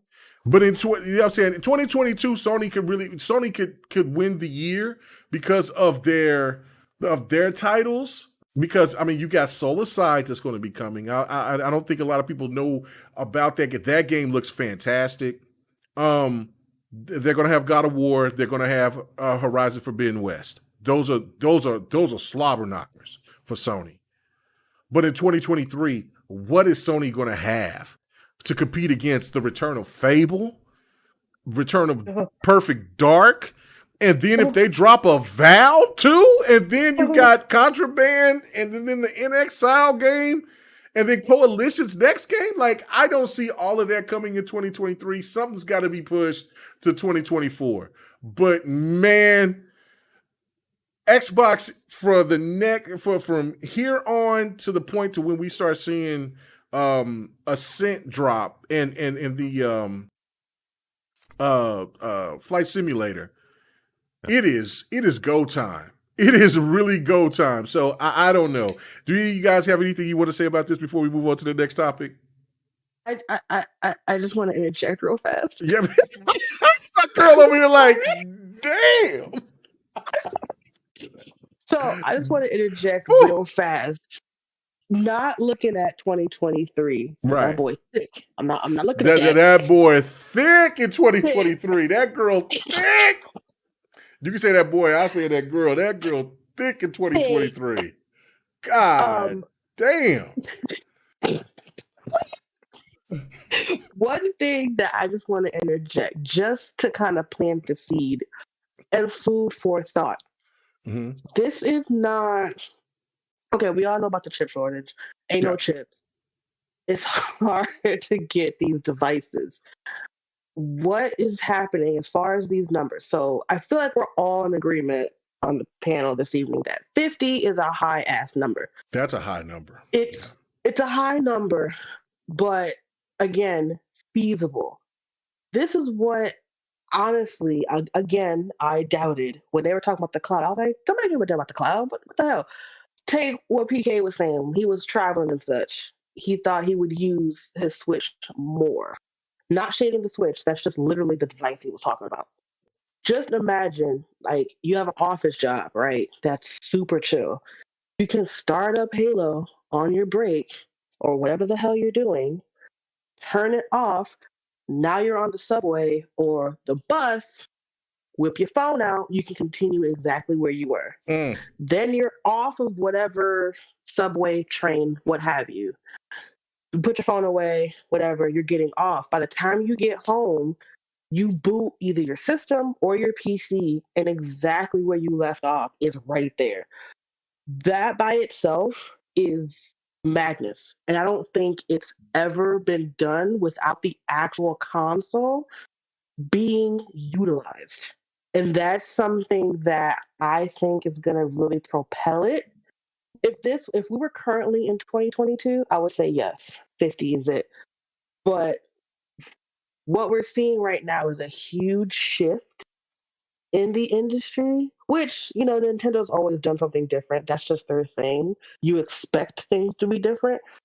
But the big boys with Sony and Microsoft, it's been the same. You buy a console, you buy the game, and you play it. Right now, we're seeing one of them do something different. Sony's still doing their thing. They're still killing it with first-party exclusives. Make no mistake. But as time is going on, if this chip shortage doesn't get rectified, if this storage issue doesn't get rectified, I feel like the hype, which is warranted, I'm just saying, the hype of next gen, specifically on PlayStation, kind of shot itself in the foot, because if you don't have the system, you can't play, which is why we're seeing more titles go to PS4. Just something to keep in mind as things are, progressing. Just looking at where things are going and getting these numbers up, because I feel like once the games start dropping on both sides is when it's really going to get crazy. That's when the competition is really going to ramp up. And I'm going to grab my popcorn because it's going to be lit. Woo! Shout out to my boy, Sir X, man. He says, what up, GRG, listening on the way home from work. Listen, that just tells me that the super chat works, ladies and gentlemen. And also, if you aren't a member of the GRG podcast or of this channel, please go ahead and do that, man. If you've been coming here and listening to us, you know what I'm saying? I will talk about, I'm going to give a big tribute and shout out for GRG for our 200th episode and beyond for the next couple of weeks or so. I will definitely talk about that at the end of the show. Thank you guys. Go ahead and do that, man. Show the support, man, because it definitely helps for future stuff that's going on, man. Y'all think, a lot of people think that this little cash, this little money that we get goes back in our pockets and we can just sit there and we can ball out. No, that shit goes back into what we do so we can try to make ourselves look more presentable, have better graphics on certain things and learn and process and things like that. So it's a business and I treat it as such. So yeah, but thank you so much, Sir X, man. I really do appreciate it. Okay. So Anybody else have anything to say about this game's lineup? I definitely agree with. Listen, just the thought alone to think about if you have those games coming, Avowed, Perfect Dark, and Fable, just those three. And listen, nobody ain't said and listen, they didn't even say Hellblade. We don't know if Hellblade is going to come out in 2022 or 2023. If Hellblade comes out in 2023, on top of Fable and Perfect Dark, man, come on, stop it. 23, I don't care what PlayStation drops, because they can't drop another God of War. They can't drop another Horizon. They can't drop another I mean, the only thing that I don't know. That's what I'm asking you guys. Chris, help me out, man. What games, if they drop just those three titles, Fable, Hellblade 2, no, I'll say 4, Avowed, and Perfect Dark, what could PlayStation drop to compete with that in 2023? Well, we don't know, do we? Because they're never transparent enough. I mean, they're not. But I'm just saying. But just going back to the past, what could they drop? I mean, a remake. I can see a remaster of like maybe Dragon Lagoon or let's see. No, Gran Turismo is not going to do that. No, Gran Turismo is not the same. Gran Turismo doesn't get the love. Like, I love Gran Turismo, but it's not. Forza is taking over now. Forza is the king of racers right now. I'm sorry. Go ahead. I'm sorry. You know, could they? I think you're right though, because obviously, God of War drops next year. Horizon. So I don't think. I'm not sure Horizon's gonna make it this year. I think they would have announced a date for it, and I think so I think that's gonna drop. It's a weird one, because they could start looking in the back catalogue, and I've always said that I think Sony needs to kind of I think the PS5 and next gen is perfect for Sony to release a new Wipeout. Be great. That's obviously not, be great. Not that's a game that you. Well, no, I loved Wipeout. Okay, hold on. Who was the person who decided to make the music in that game? Because that game had me buy the Prodigy album. I loved Wipeout so much. Did you know who made the music for Wipeout? So when Psygnosis kind of first made the first Wipeout, so I joined after. Like, Wipeout was the whole reason why I got into kind of Psygnosis and Sony. But what Psygnosis had is they had like a really good set of kind of licensees and people who worked on kind of music and stuff. So and the original kind of look and feel of Wipeout was working with like an agency called Designers Republic, and they were the guys that came up with the kind of art style for a lot of the kind of team logos and stuff, and yes, this very kind of cool graphic design element over everything. And obviously the music and stuff came with that, and then Wipeout was super cool. That was being used in films like Hackers and all kinds of stuff like that. Such ahead of its time. I loved Wipeout. One of my favorite PlayStation games to this day. I love Wipeout. And it's one of those weird. It's one of those weird titles where kind of. So we were working just before I kind of left Sony or Liverpool studio. That was ex Psygnosis and was obviously working on kind of the latter Wipeouts.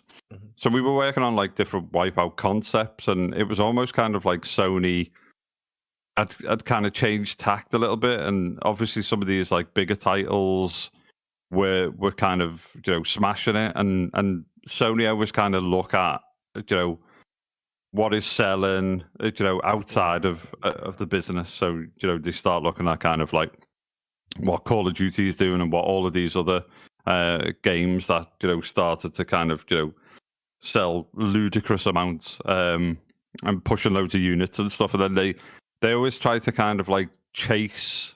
There's a bit of chase going on where they want to try and like recreate that, and Wipeout was kind of had a cult following and was really kind of popular amongst Wipeout fans, and then people would kind of experience Wipeout and go, for the first time and realize that, how good it was and things like that. But Sony kind of lost faith in it a bit because it never pushed the numbers that a God of War or, an Uncharted or something like that would push, of course. Right.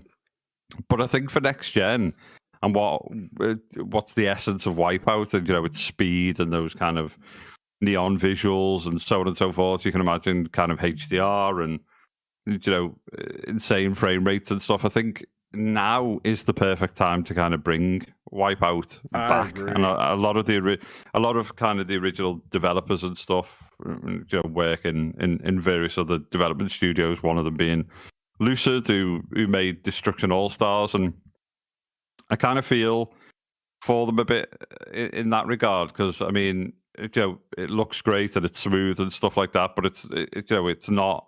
It was never going to be like a console seller, and I think Sony kind of started to realize that, and that's why it became like a free to play game. You got it with your PS Plus subscription, but it's a really talented studio, and I don't think those guys should necessarily just be measured on that not being the success that it should have been for the studio that have made it. But those guys could easily turn the hand back to Wipeout, start working on that again, and I think it'd just be a perfect title. So unless they're kind of brewing something up like that, and I haven't heard anything on Wipeout at the moment.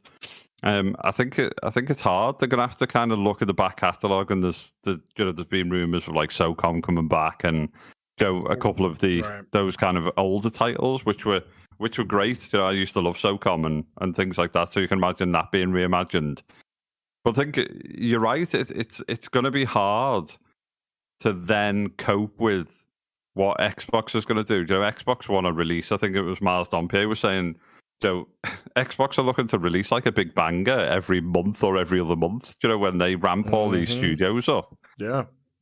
How do you compete with that? And it's okay, Herman coming out and saying, we're working on 20 odd titles, and some are indies and some are this, that, the other. But I know it's one of the topics to cover, but there was elements of state of play which weren't great. Apart from, for me, Deathloop, which is I like that from day one, but ironically, it's an Xbox studio, right? It's not that to me is what it all boils down to. Look, I feel that if PlayStation would get like they have a treasure trove of so many great titles. I mean, I know that I would never see a Toshinden again. That's fine. I mean, I'll live with that. But Wipeout, Twisted Metal. Like, I mean, you can't go back to David Jaffe and ask him to work on another one. And then what do you think? Man, because Sony is looking for online games. Twisted Metal is one of the most perfect reasons to bring that game back at this time for Sony to have those type of online experiences on top of Wipeout, SOCOM, and I'm just like if they decided that they wanted to try to bring back Killzone or Resistance and add something more to it. I know that there's so many great titles that Sony has that they can do that. Like if they wanted to even bring back Motorsport, I would be like, do it. But again, I totally agree with you. And I think the weird thing is like they've dropped like a lot of those. So obviously, it would be difficult for them to. Well, it's not impossible, but it'd be difficult for them to bring Drive Club back, because obviously they binned off Evolution Studios, which became Kesha Studios, which is now which was then owned by Codemasters and now owned by EA.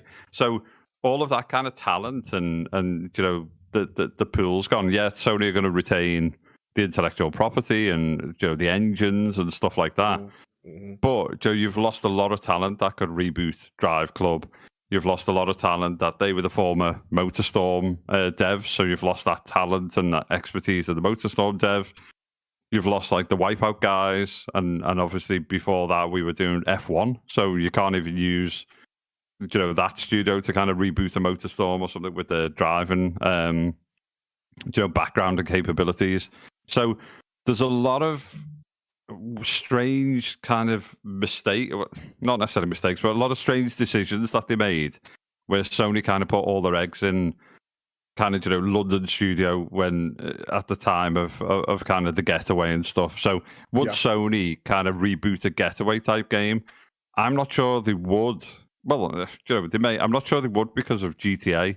And I think if Grand Theft Auto Online wasn't as huge as it was, and the fact that they could just reboot that game over and over again and people still buy it because of the online element, then yeah, they may say, actually, we'll release something in the middle of like the next game. We'll release something in the middle of GTA 6 or whatever. But online has just got that player base, so the people who want that kind of open world GTA game have got GTA Online, and then if people want something a bit different, they've got Red Dead Online. So are Sony brave enough to kind of go against that? So they're in a bit of a tricky situation where they've got the kind of Uncharted devs, they've got the God of War, they've got Insomniac who I absolutely love those guys. Sucker Punch is I think is Sucker Punch. Yeah. Sucker Punch is, to me right now, is in the same predicament as for Xbox is Ninja Theory. A lot of people they respect them, they think that they're doing, but I think that they're both, for each company, is their dark horse. I think Ninja Theory is overall going to probably be that studio overall that's going to shock and awe more people than what 343 or what Compulsion or what everybody else will do. Just like I think just what Sucker Punch did with Ghost of Tsushima, I think that they'll do for Sony as well. Yeah, I think Ninja Theory are going to be the ones that go that with Project Mara, and obviously you got Hellblade. I think given the attention to detail, and I remember it was like last year, I think, when Ninja Theory did this a little bit of a deep dive into how they were kind of building the environment for Project Mara and the kind of levels of detail they were going to make materials look like materials, and they've obviously recreated this kind of their offices, I think it is, and an apartment and stuff like that. I think they're going to be the studio that people are going to see something and just go like, oh my god, for something that looks kind of realistic or photorealistic or utilized texture in the same way that the press kind of gushed over like Spider-Man, Miles Morales, the texture detail, or Ratchet, Insomniac use incredible kind of materials and those materials and textures and stuff look realistic and crisp when you get close to them and stuff. I think you're right. Ninja Theory are going to be that studio that are going to produce a level of detail and fidelity that makes people go, right, this is next gen. And I think, as you say, Sucker Punch, with their next title, what they're going to do will be the other big hitters. But it's going to be difficult for them because they've lost a lot of internal studios that could kind of deliver these things. So they're now looking outside, and they're using people like Lucid and other third party developers to kind of fill these gaps or make these games. It's hard for them, and because that kind of Bethesda pickup, as well as all the other studios that Xbox have just created a ludicrous ability to kind of release huge internal first party titles month after month, or every quarter, every 3, whatever it is they want to do, that release schedule. And we're not even talking or thinking about what third parties deals Xbox are going to be doing, and yet Sony are going to have third parties and they're going to have their kind of deals, but it's going to be tricky for them. It's going to be tricky. Like, I mean, if you think about it, like, I mean, Sony has so much to offer, but it's like you said, can they or will they spend the money to bring some of their beloved classics back, that what brought so many people like me and others that were diehard Sony fans at that time to just be fully invested more than Xbox or what Nintendo's doing? And I don't know. All right, so I just try to get two more topics out of here, but let me read these super chats out here, man. Your boy Wandering Dutch, man, thank you so much for coming by and stopping by. He says get Chris a coffee, push that like button. Oh, no doubt, man. Get that man some coffee, some Benadryl, all types of, because that man gonna be hurting when he try to get up late, probably in the afternoon tomorrow. Sir X Man in the chat, he says there's only one game that's Twisted Metal. Look, man, Twisted Metal was life for me, man. I love Twisted Metal. Our boy Dirk Griggity, man, thank you so much. He says, what up, GRG? Thank you so much, man. Big shout out to you and what you're doing over there with your podcast over there, man. Shout out to We Bleed Green.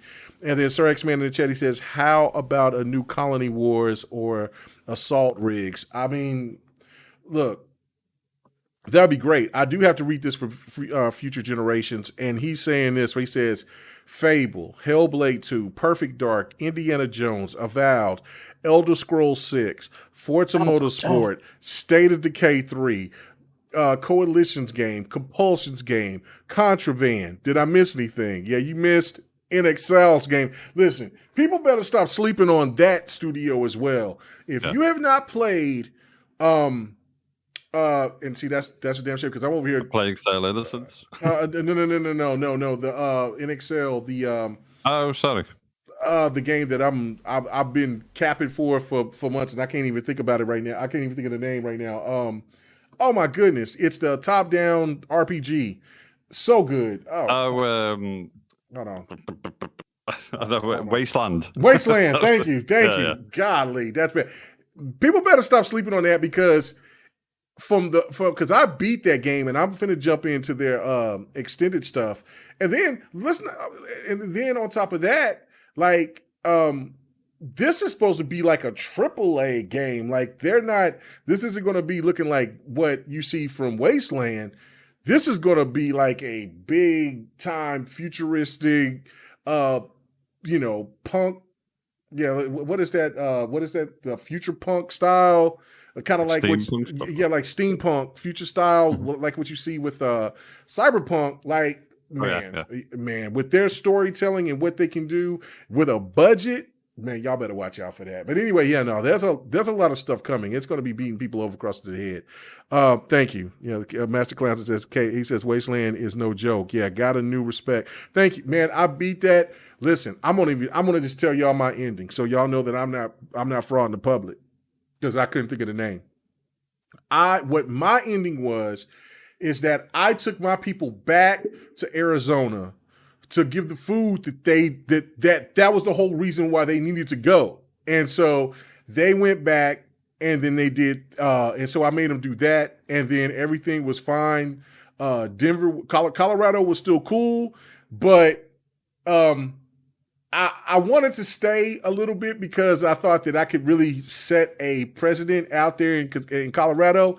But there's so many different endings that you can do within the game by the choices that you make. Like it was just great. But that's what I did. My whole mission was to take care of Arizona, and so that's what I did. You know what I'm saying? Because I also played Wasteland 2. So but that's just me. I think that game is absolutely phenomenal for just what it is. It's not a crazy big budget game, but it was great for what they did with it.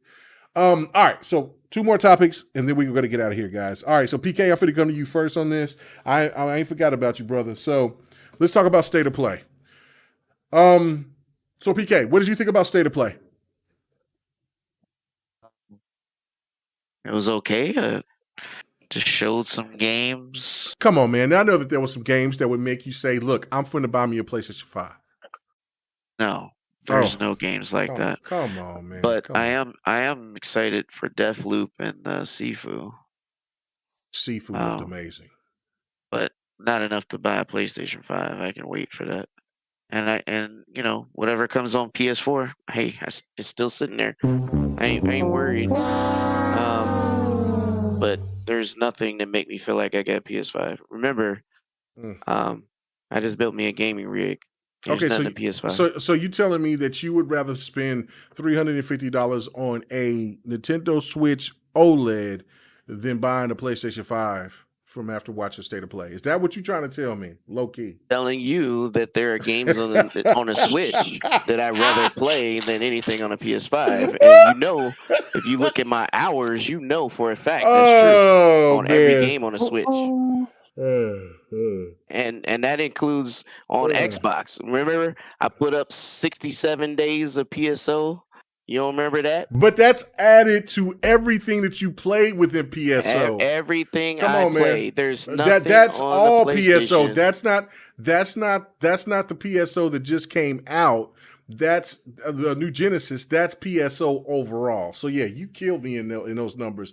But you still gotta. But I still haven't seen those Dungeons and Dragons Dark Alliance stats though. I ain't seen those. I don't like that game. Be honest with you. Okay, so you don't like that game, but don't compare me. Don't show me something that you've been playing. I just wanted to call you out just to be messy. It's only been in America for a year. Come on, man. Let's not do that. What? No. I tell you what. PSO2's been out for years. I tell you what. We just got Space Jam for free because we have Game Pass, right? Okay. Yeah, I'll beat the story. All right. I 1,000 at 1,000 that game one day. You could, but I beat the story. I got to think about like 600 points, and then I was like, I'm done. I'm not a achievement whore. I don't go after like that. I got to it. I beat the robot dude, and I got done. You gotta use right pronouns. I'm not that either. I am a equal opportunist. I'm an equal opportunist. I'm on Steam. I do it everywhere. Me too. I do it everywhere. Well. Everywhere. But at the end of the day, there's nothing that says I need to go and kill myself for a PS5 right now. I mean, I still got a PS4. Right. So what was the games from State of Play? Yeah, what was the games from State of Play? Deathloop is. Okay. I've been. That's an Xbox game. I don't want to hear about Deathloop. Well, that's what's on State of Play. What are you talking about? Okay, I'm sorry. I'm being messy. Jesus Christ. We get towards the end of the show. You know how I do. Okay, so I have been excited for that game since the beginning, mainly because it has a black and brown character, 2 black and brown characters as leads, and that really excites me.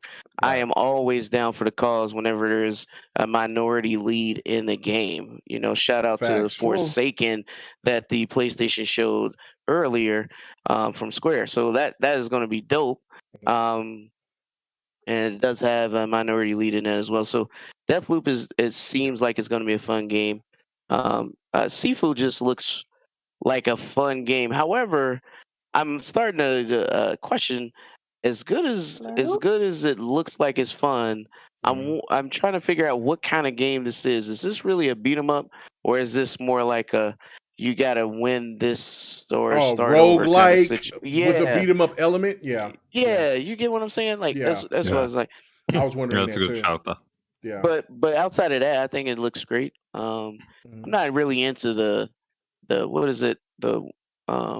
Was it Arms or one with the rabbit or something? Fist. Yeah, there it goes. I was like, I'm not really digging that as much, and I do like platformers and beat 'em ups and everything, but I just don't like the aesthetics of the characters and how it fits.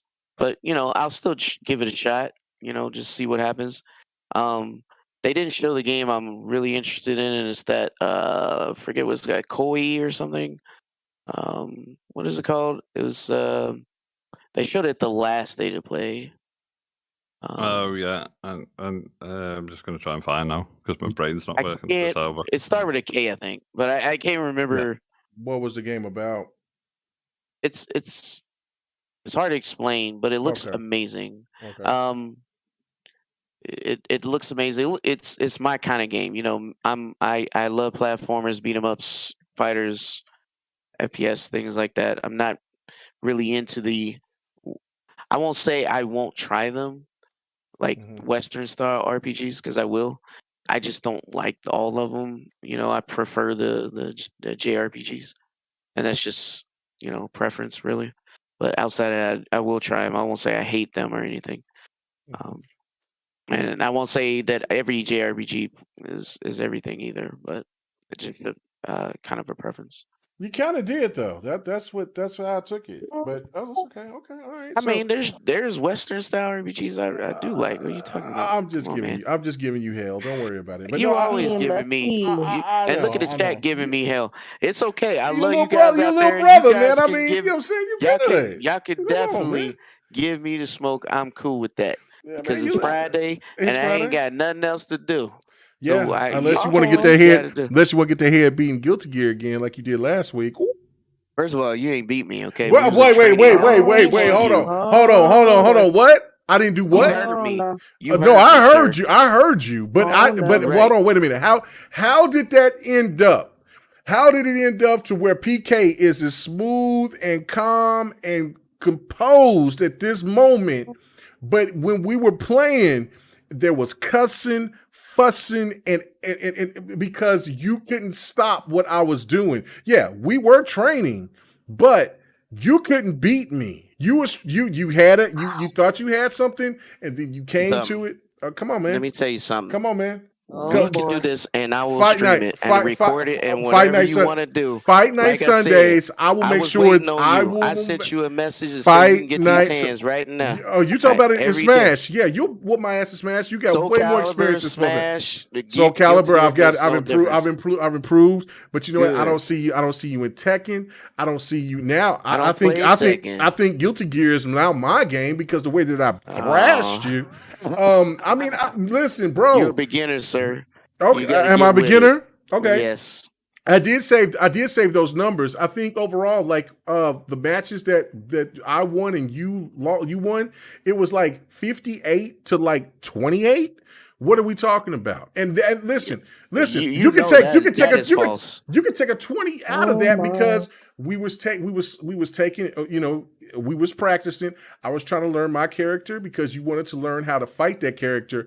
And then you was trying to figure out how to beat that character. But then what happened? You was like, this character is spammy. This character is this. No, and then you got out of element, and it felt good. I was because teaching you I felt bad. The game, dude. Oh man, relax. Okay. Oh, okay. It's a difference between teaching you and fighting me. All right. Okay. So let's get on to the next person because obviously you don't want to talk about the truth, and all I just want to know is that Fight Night Sunday. Listen, I could go ahead and I could get blessed in the Smash Brothers. I have no problem with it. I have no problem with that because I'm not a Smash Brothers fighter, but I will learn, I will adjust. But Guilty Gear, I think I got you. And listen. Anything else, I think it's up in the air now. Even Soul Calibur. So I'm just saying. I can't wait. And I know you ain't gonna never play me in Tekken, so Mortal Kombat 11. The last time I played you in Mortal Kombat 11, you got thrashed. You got beaten deliciously. I just started playing the game, period. Okay. So that's cool. So when I say I just started playing Smash Brothers, you don't give me that same type of love. So it's all good. You have Smash Brothers for almost a year now, bro. What are you talking about? I did, and I've been practicing, so I know that I'm better than what I was when we played the last time. So, that's good. That means when I beat Tarzan, I knew then that my level is better than what it was when I was getting my head beat in at that time. But anyway, Chris Gamble is like, listen, y'all shut y'all's asses up. Can we get through this so we can get done so I can go to bed? All right, that's Chris. How brothers squabble, man. That's how I know. He knows. I listen to his podcast. I'm listening to what they talk. They have a good time with it. So Chris, State of Play. What was your thoughts about it? The good, the bad, the ugly. So I'm just gonna say, I think that game was a Kena Bridge of Spirits. You were trying to. That's it right there. That's that game. Oh, Kena. Oh yeah, Kena. Yeah. Kena looks fantastic. Yeah, but that's coming to Xbox though. Well, I'm getting on PC, but the point is, it's gonna be amazing. You ain't gonna get on the Switch? Come on now. Okay. Well, I don't know if it's gonna come to the Switch, but I'm just saying. So I think. I'm sorry. Kena is not a PlayStation only game. It's timed. Oh, but it's simultaneous for PC and PlayStation. Yeah, it's like August 24th or something this year. Yes. I think. And ladies and gentlemen, that is the day before my birthday. August 25th is my birthday. If anybody feels the need to, they say, look, you know, man's mic off. Shut this K Meg is a nice guy. I love his channel. I love what he's doing. So I you know what? Look, and he's talked good about PlayStation tonight. So let's go ahead and let's just go ahead and just, if y'all want to do that for me, then please do pass that on. Okay, go ahead. Oh, Sorry, Chris. I didn't know that. Sorry. No, it's fine. I think I'm the same really. So I like the look of that Sifu. My only concern is there was a little bit of small print, and it said that like camera angles were. It said something like camera angles are not kind of reminiscent of what the game angles are like. So my worry is is the normal kind of gameplay camera actually make that game look worse than it is, because it looks awesome with those kind of cinematic cameras, and I think there's a little tiny bit of a clip where it almost looks like a kind of Saints Row type game where you're like third person behind the character, and I just wonder how that kind of feels when I think when they've shown it firsthand, it almost kind of seemed like this cool kind of ebb and flow type game where you were like moving from one fight to another, and I think if it had this kind of cool top-down or cinematic cameras, I think that would have been like a really nice style. But then there was just a little few seconds of what looked like a normal kind of indoors, third-person kind of action game, and that worries me slightly because it didn't look as polished. You see what I'm saying? You're saying a similar thing. Like something is weird here. It just seems off. It looks great, but it's like there's something else going on that they're not showing, right? That's what it seemed like to me.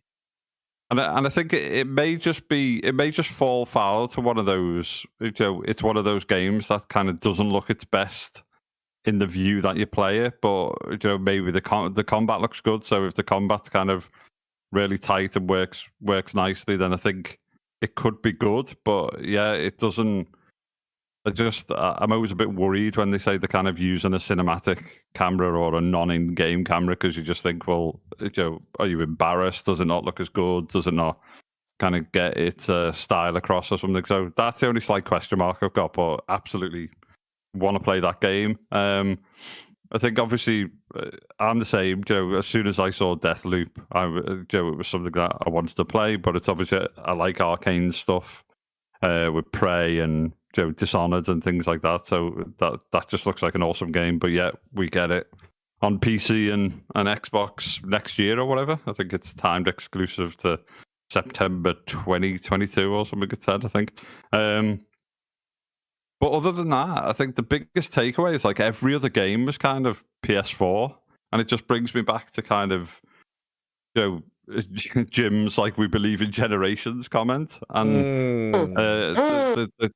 the kind of the flip flop has been. It's getting late for this man. Ridiculous. This man being messy. Oh, come on now. Go ahead. It's true. No, he's being honest. And it's and that's kind of like my worry is we see like a lot of kind of PS5 diehards and stuff are kind of starving for content, and part of that is like Sony need to be a bit more transparent, but it's just something that they've never done, and I don't think they'll change in that. I think they like to be quite elusive and secretive, and people kind of churn the rumor mill for them, and then that gives them a bit of kind of like PR and time to release other stuff. But it's kind of like Death Stranding director's cut, and then the standard director's cut doesn't come with all the extras. You have to buy the deluxe version of the Lord have director's mercy. I can't wait to get into that. Oh man, director's cut. If it doesn't come with all the stuff, it's just bizarre. and at the same time, what is everything? I mean, honestly, I think everything is what the PC, what you got with the PC version. I think. Oh, okay. Well, I was like, this game doesn't really have nothing in it anyway. Well, okay, so this is the thing that I was arguing with somebody that was trying to tell me, well, it's only $10. It's only $10 extra to transfer it to PlayStation 5. And I'm like, okay, look, I get that, but I've already bought the deluxe version of Death Stranding. And so you're telling me now that I got to pay $10 and I mean $10 more. So that's that, I mean, I why do I have to pay extra for me buying the biggest version to support that game, even though I wasn't even a fan of the game? I just bought it because I was just like, you know what? I got a PlayStation. I want to eventually stream it and experience it for myself to see if it's to see where I am at with the game. But I bought the deluxe edition. So why do I have to spend more money on that? And people tend to try to, because they know how bad that the Ghost of Tsushima situation is, that they're trying to get the win off of what Death Stranding is. And I still feel like I'm getting slighted. I don't know. Chris, how do you feel about this? I just think it's like the transparency stuff again. And yeah, you've got, I believe, and I need to triple check it just in case I'm wrong, and obviously if I am, someone correct me, but I'm sure it's the Director's Cut Deluxe Edition is literally all the content that the PC players got. So it's kind of, and I think it's like $49 or something for the deluxe edition, but you've got like a £10 upgrade, but it gives you like a racing mode and something. But if you want kind of all the extra bits, it's another like $50 game or something, and it's just a bizarre kind of upgrade path. It's like really, yeah, it really kind of irks me that. And I'm not one of these people who says, if you create a remaster or this, that, the other, if a development studio's put a lot of hard work into kind of improve textures or they've added, some extra bits and bobs in, I haven't got a problem kind of paying for a remaster. I'm not saying every remaster or whatnot. Is it a remaster? Free. No, I don't think it is a remaster. Sorry, but, no, it's a. But yeah, but it's you know what? Did they add gameplay to the director's cut? Because if they ain't add gameplay, then it doesn't matter. Well, yeah, they added some new story missions. Hey, when Kojima said that he wasn't going to shoot, like he was talking about, like, Americans don't like pew pew. I mean, they're all about the pew pew. He's added the pew pew into the game. So yeah, they started the Mesa gun or something like that. But did he take out the carrying packages and ladders and crap like that all over your back? No, all of that. Did he take out the 10-minute shower scenes that you? Yeah, like he's done it. Like a Jack Snyder and done this like super cut or whatever. No, I think it's got. Is it a regular game now, or is it? What am I paying for here? Why do you want me to rebuy this game? What is going on here? It has expanded content. Yeah. Could you not like to be 100%? What is considered expanded, though? They need to define that. You know what? PlayStation need to put lots of little descriptions in their advertisement, because I don't know. Well, that's what it's all about. Like, they changed remaster to Director's Cut. That is their new. Oh, okay, got you. Yeah, that's what it is. Yeah, I think it's like new story. Sorry. Oh, it is. Okay, it says remastered for the PS5 console. The expanded content. How you gonna remaster a game that's what, a year? Sir. Okay, I'm sorry. Hold on, sir. And a side note, they did that with The Last of Us between 2013 and 2014. Anyways, the expanded content, it says, experience an extended storyline through new missions in an expanded area. Make use of additional weapons and vehicles. Take on new enemy types. And explore new locations such as the firing range and the racetrack, featuring extra missions and minigames. That is the PlayStation.com description. That sounds like it's worth the money. Can't wait. Sir.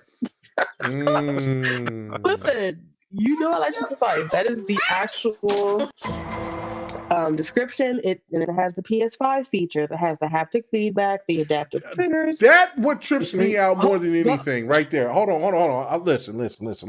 Okay, now, all right. I kind of just want to skip state of play. Okay, listen.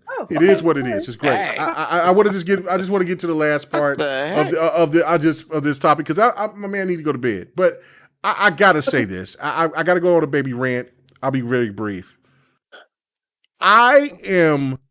Listen, for any PlayStation fan that's capping to tell me, for those haptic triggers on that PlayStation 5 console. What's why we gotta pay for this. This is why we gotta pay for the extra money for this, because the developers work so hard. Hold on, wait a minute. I thought my hard-earned money that I earned to pay that $500 was for me so I can play these games with the haptic triggers. Why do I gotta pay extra for that?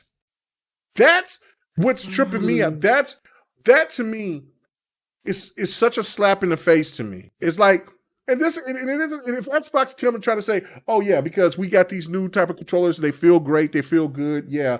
But because we put the blue supersonic, or the blue Sonic, or the yellow Tails, or the Knuckles red version on these controllers, this is why you got to pay this additional $10 in order to see what the true power is of the Xbox Series X.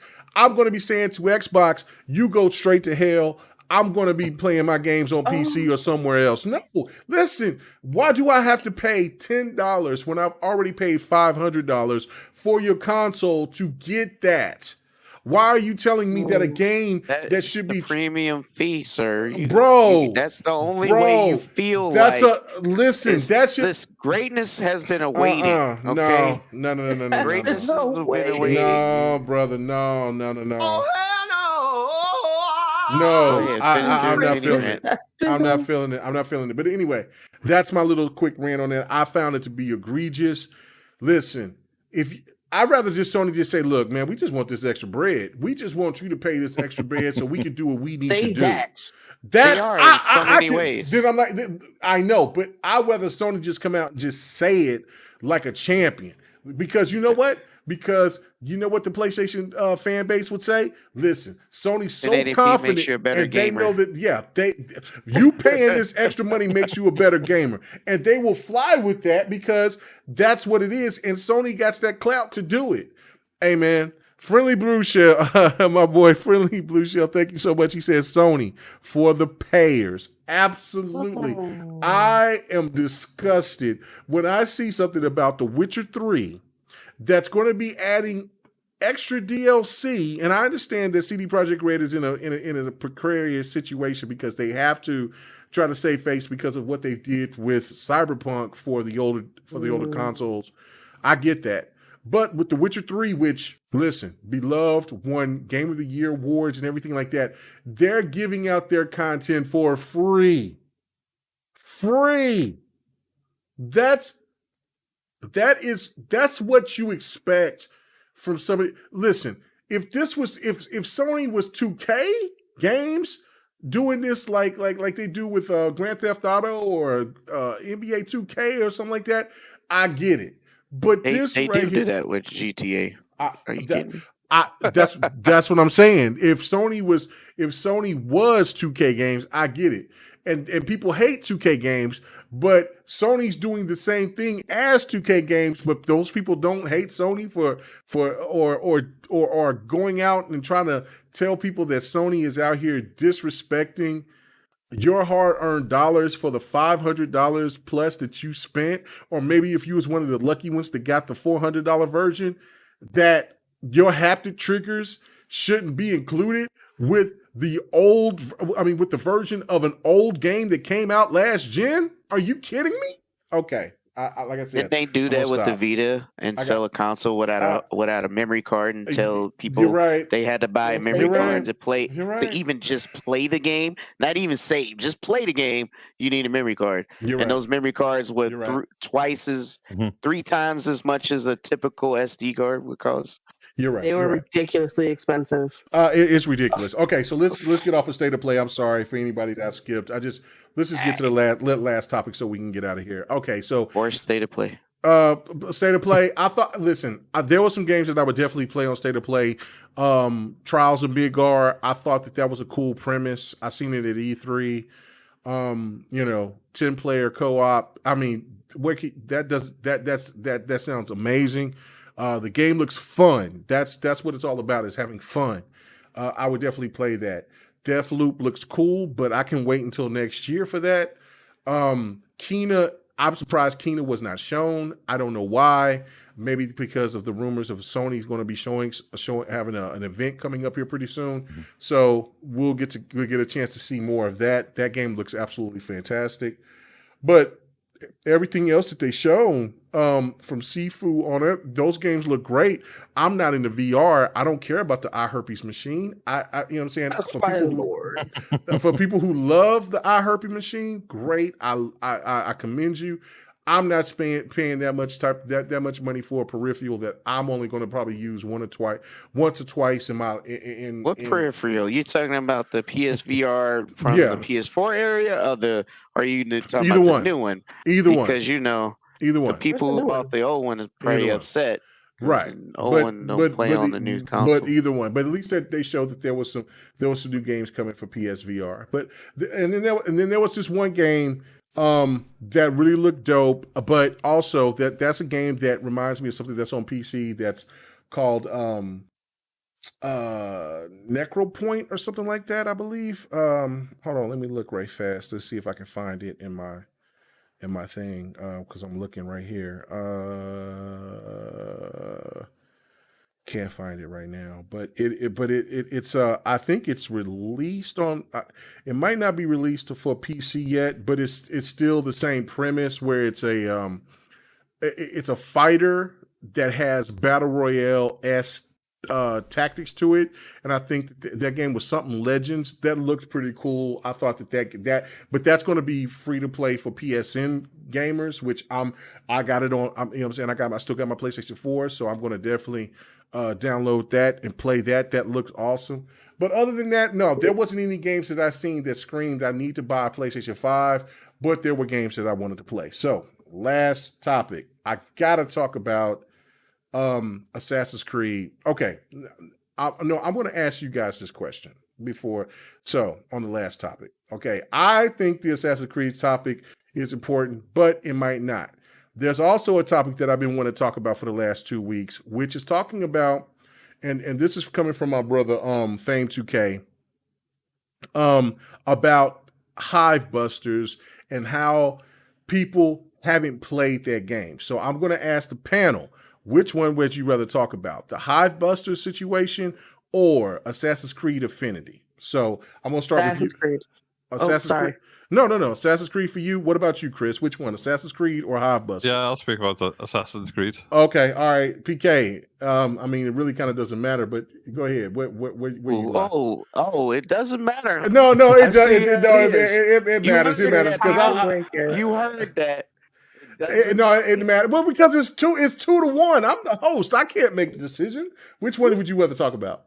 Doesn't matter. Okay, all right. Oh, I'm sorry. Anyway, which one would you want to talk about? Let's just put it that way. Which one would you rather talk about? PK. It doesn't matter. Oh, okay. Now you're going to throw that at me. I feel bad now. My feelings are hurt. All right, so Assassin's Creed Affinity. All right. I mean, what? No matter. It's cool. Did you want to talk about? Well, we'll talk about it next week for sure. I'm definitely going to bring that up because I think it's important to find out why there were so many people that didn't play that game from what his article was saying from Level 1 Gaming. So shout out to my boy Fame2K. So I will make that as probably the first topic for next week. But Assassin's Creed Infinity. I was getting people pissed off at me because I was saying that this could be a fantastic thing for Assassin's Creed. I thought, look, don't judge this game before the game comes out. Ubisoft is really good at doing co-op multiplayer games. Let them do their work and let's see what's going to come out before you start complaining and bitching. So I'm going to go to UPK on this one first. What do you think? I mean, are you a little nervous about the strategy of what they're going to do with Assassin's Creed Infinite? Is it or Affinity, where they're basically going to try to turn it into a service online game where they're going to be adding content over time, kind of like what they do with Destiny, what Halo's going to be doing with Infinite, things like that? I don't think I'm nervous. I mean, or are you skeptical? You know what I'm saying? I think it's more or less they're just doing the trial and error thing and see how it plays out. I don't know. I don't even know how it looks. I mean, Ubisoft's done a lot of different hit and miss titles, so it just depends. It all depends. Sometimes it's good, sometimes it's bad, and sometimes it's bad starting out, and then they make it good, like Division, right? So, Well, Division 1 was amazing. It just didn't have enough content, so that's what I well, think that hurt that. well, the thing is, it it didn't start off as good as it ended, I would say. Yeah. And and sometimes they have hits, right? Some really cool games.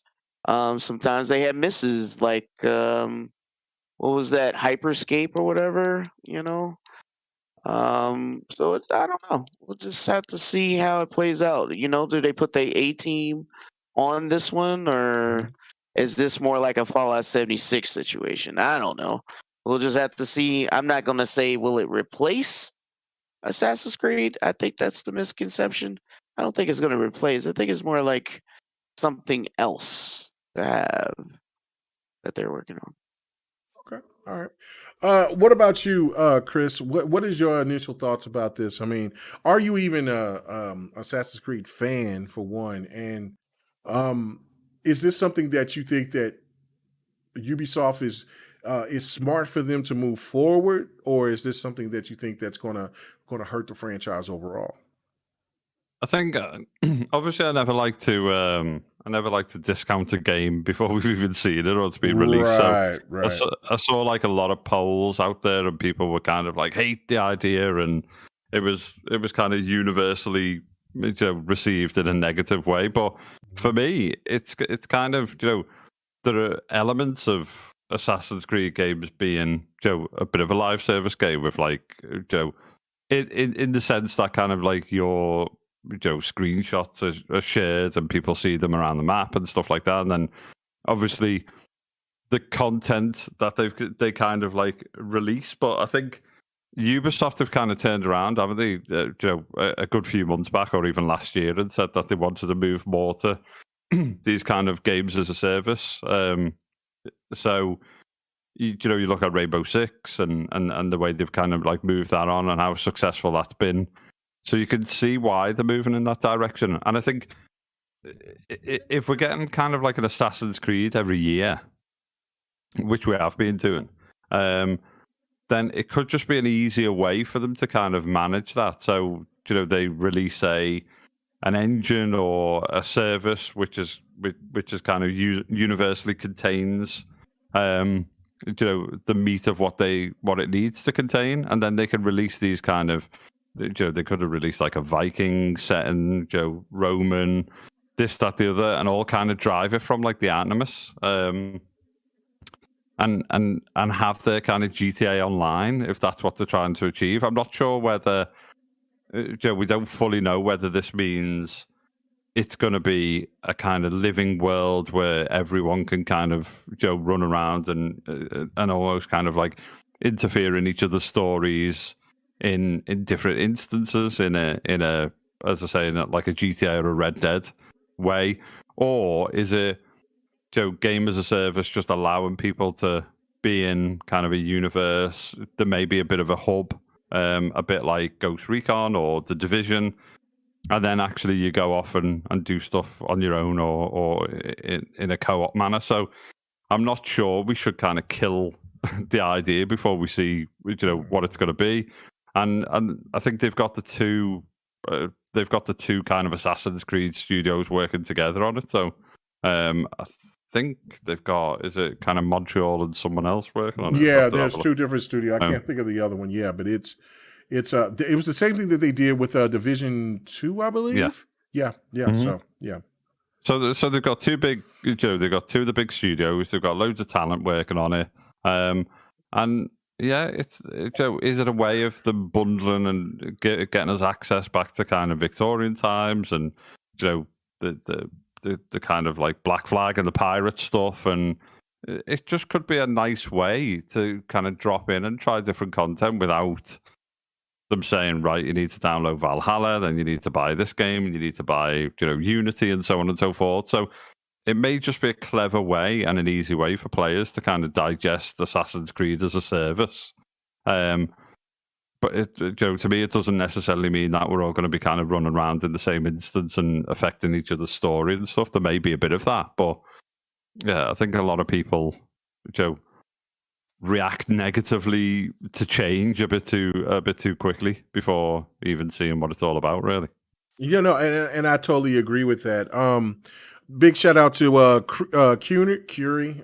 Listen, okay, now I think this what is this? What is this that I buy? Ciroc versus Special Blend. I think it's cognac brandy. So I think it's starting to hit me. So now I got to get ready to start the show. Anyway, she says Montreal and Quebec City. So those are the two that worked on other titles as well. So it's going to be great. And Master Clowns, thank you so much. He says this show was awesome. He says over 320 views on Twitter last he checked. Oh yeah. Oh well, that's fantastic. Thank you so much for everybody coming checking out the GRG podcast, especially with everybody else that's out there as well. Shout out to them who has their podcast as well. But GRG is here to stay. It's not going anywhere, and I love the fact that people come to visit and there's a lot of people that listen to us afterwards because of our time schedule, but it is what it is. So, D, your thoughts on this situation with Assassin's Creed? Is it something that you think that is a good idea that they're doing going forward, or is it something that you have pause for because you like the way that Assassin's Creed has been structured so far for what they've been doing in the past?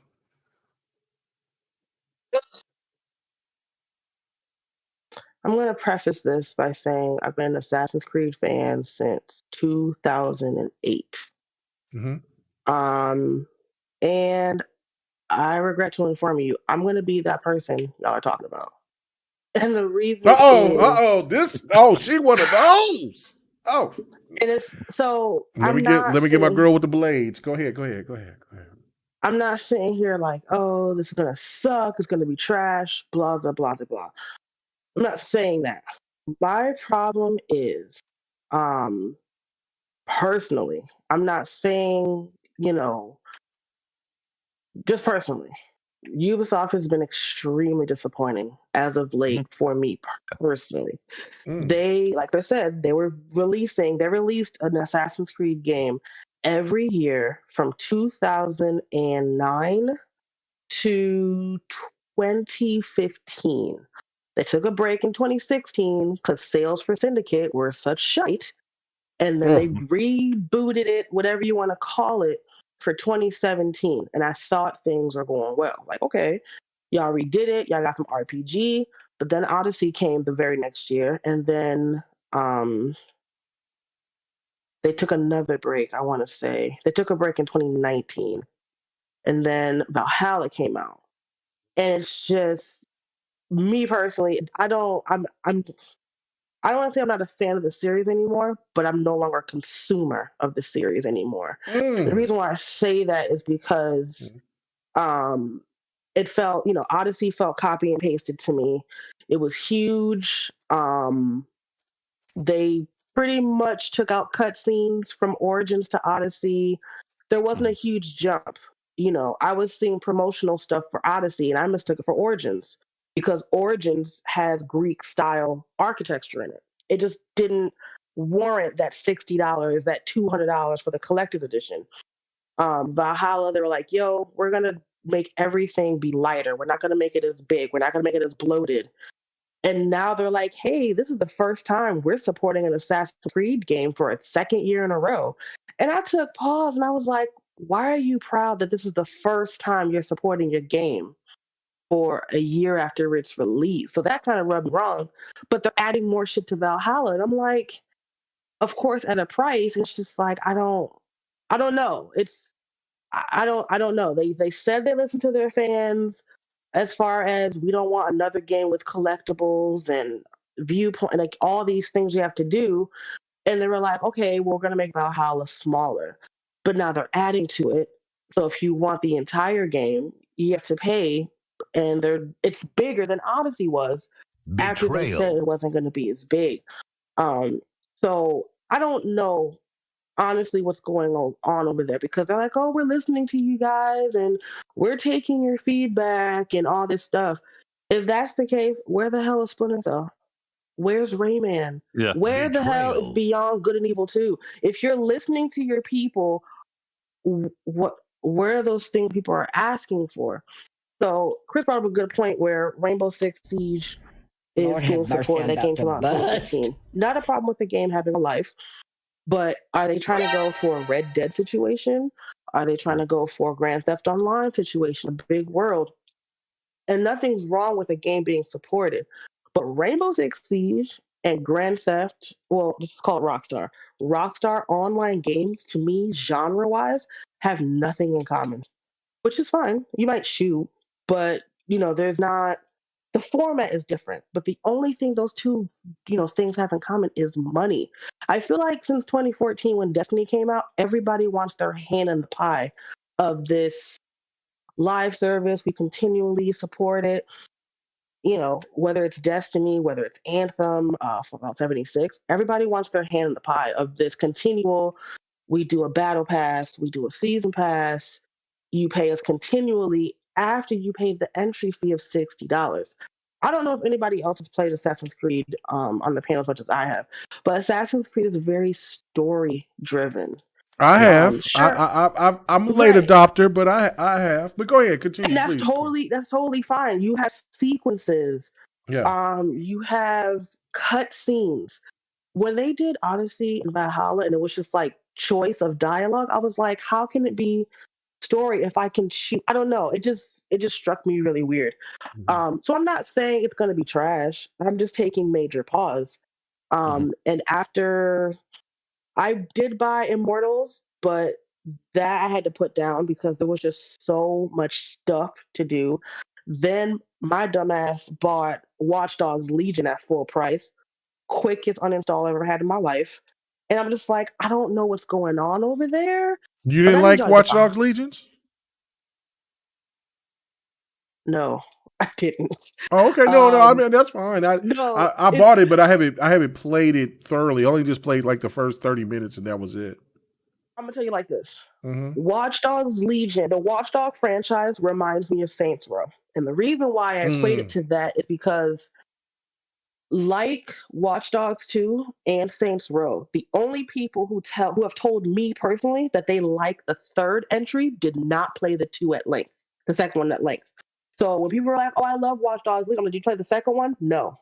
Same thing with Saints Row 2. The only people that are like, "Yo, I love Saints Row 3 and 4," they did not play 2. 2 was good. 2 was the pinnacle. I keep telling people that. Yeah, 2 was really good. 2 was the pinnacle of that game. Thank you. Yeah, I thought that whole crew with Rich and all them were great. Like they all worked together. Because THQ had to go bankrupt, but they had something going there. Oh, you talking about with Saints Row? Saints. Yeah. When Saints Row 2 came out, they only had one competitor, and that was GTA 4, which was trash, by the way. I wasn't a fan of GTA 4 either. I agree with PK with that. I won't call it trash, but it just wasn't my thing. No missions, and go ahead. And then every time I'm in the middle of a mission, I keep getting phone calls by a man to tell me I need to take him out to go bowling or take him out to eat in the middle of a mission. And then on top of that, this is called Grand Theft Auto. So every time I steal a car, it gets stolen back. I can't keep a car. Hey, what is this? Every time I change the clothes, it looks the same except for it's a different shade of brown. What is this? Right. You didn't go to Manhattan. Get your money up. That's all right. I did. So did you do the Pretty Tony? I did all of that. I didn't do the Pretty Tony. I stopped. I was like, I'm done. I can't the comedian from my city, Cat Williams, was special guest on that, and it still was trash. I'm sorry. It was, but Saints Row, however, had a multiplayer that was matchmaking and co-op. Right. With story co-op. And co-op. Yes, co-op through the story. And just it wasn't it had a serious story. However, it had silly things you could do, which made it different, right? You could customize the color of your socks. Like it was just crazy. Yeah. What you could do, like when you customize your cars and your everything was sitting outside of your base, wherever your base was. That's it was dope. Like it was just something other, and it was sad that THQ had to go under because they had something special there. Because when they went to 3, I'm not gonna say 3 was horrible, but it is never going to be like it was in part 1 and 2, and 2 being the pinnacle. But I agree with you, G. I do sense the similar thing in Watch Dogs Legions, but however, I still feel like Saints Row 2 did it better. But what I did not like about Watch Dogs Legion, even though I did play it to the end, beat it and everything, and even though it has glitch achievements, that's why I ain't got them all, is I prefer the one protagonist. I don't like the switching in between the characters. I feel like if they were going to do that, it should be something like how State of Decay do it, where you can level your character's stats up as you play with them and things like that. But it's not like that, and that's what took away from the game. Like me personally, I like the protagonist from the second game, Retro, more than the first game. And I own all the games, to be honest with you. I'm just saying. I thought Vice City was a better game than than GTA 4, in my opinion. That's just GTA 4 was the worst out of all of them. That's how I perceive it. But they did make a turnaround 5. But the point is, you're right. I see that similarity there. However, they didn't capture the same magic. Because they didn't. What did you do when you travel across the city? You got to hop on a drone to fly every daggone place, and then when you we're talking about sir. We're talking about Assassin's Creed. We gotta let this man go to bed. You know what I'm saying? So, I'm sorry. Got you. Go ahead. Yeah. Okay. All right. So sorry. Assassin's Creed. Thank you. No. I mean, regular GRG. I mean, this is what we do. I mean, I listen. I listened to somebody yesterday. Our boy Mojo Blues. He said, "Listen, GRG don't really get revved up until after the 2-hour mark." He says, "I love when y'all go three, almost 4 hours of podcast, but we're not doing that tonight. So we got to wrap it up, man. Our man got to go to bed, man. He got to." I do agree with what everyone was saying. Though. Yeah. No. Yeah. Oh, okay. So what was your favorite GTA, Chris? Vice City was my favorite GTA. Yes. Now I love 5, absolutely. but I haven't beat 5, so I haven't beat the 5 story. Yeah. I need to beat so 5. 5 was great. Vice City is just has a special place in my heart with the music and the vibe, and obviously like Ray Liotta and stuff. It was just awesome. But I too was like a big Saints Row fan. Like all of them, and I think it was kind of.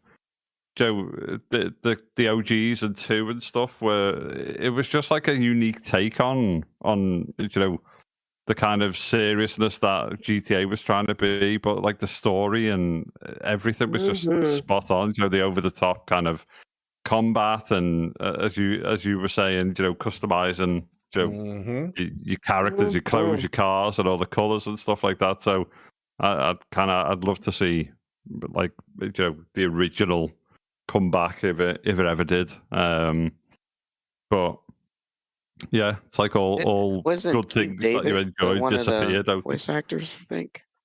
Keith David. Yeah, Keith David was that. Yeah. He was the main dude in Saints Row. Yeah. Keith David was the main dude. Yeah, like he was the leader of the pack. No. Saints Row was amazing. I was like, oh yeah. After I played 4 and then I played Saints Row 2, I said, oh yeah, Grand Theft Auto was in trouble. But then, things just happened. But okay. All right. So I'm going to say this, and then I want to see if anybody got to say anything else from after what I'm saying about this, and then we can end it at that. But my opinion is this.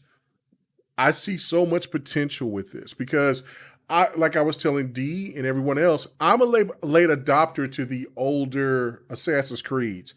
I didn't really start getting into the Assassin's Creeds until I played Syndicate. I thought Syndicate was cool. I played the first Assassin's Creed way back when my homeboy got it, and my ADD couldn't take it. It was the most boring, most repetitive, just absolutely just a pitiful thing I've ever played, in my opinion. And I never played any more Assassin's Creeds until Syndicate. So that tells you the bigger the gap is. And the only reason why I played it because I seen Syndicate on PC for sale for like $3 or $4. I did buy Unity because it was on sale.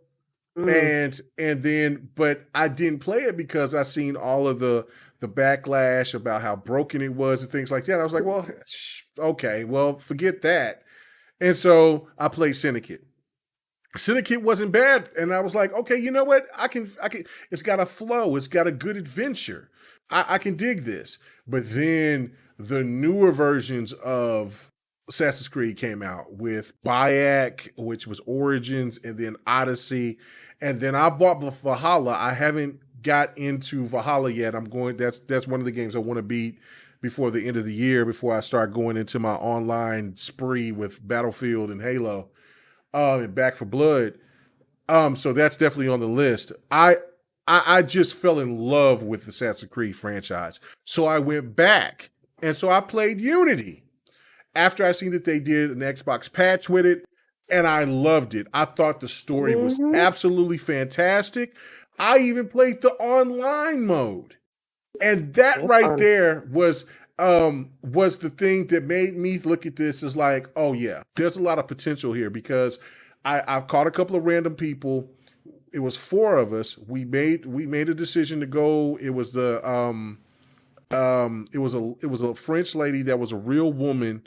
And what you had to do is you had to save her from these people who had her. And so we went in here. I wasn't talking to anybody, and then somebody just came on the mic and says, "Look, I got a strategy. If y'all want to listen, pick up the mic." So I picked up the mic, and he was like, "Okay, you guys go do this.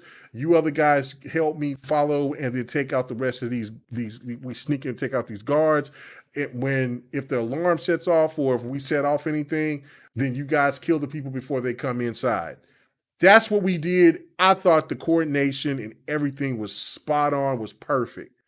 For me to think about it from this perspective is like this.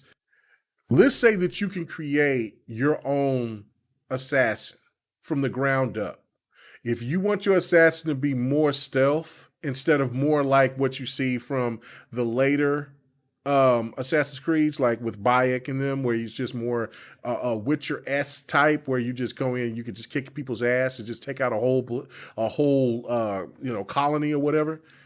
Then if you got that option to pick that player, I think that would be beneficial, as well as if you could pick a player that's like Bayek and like Cassandra and so forth.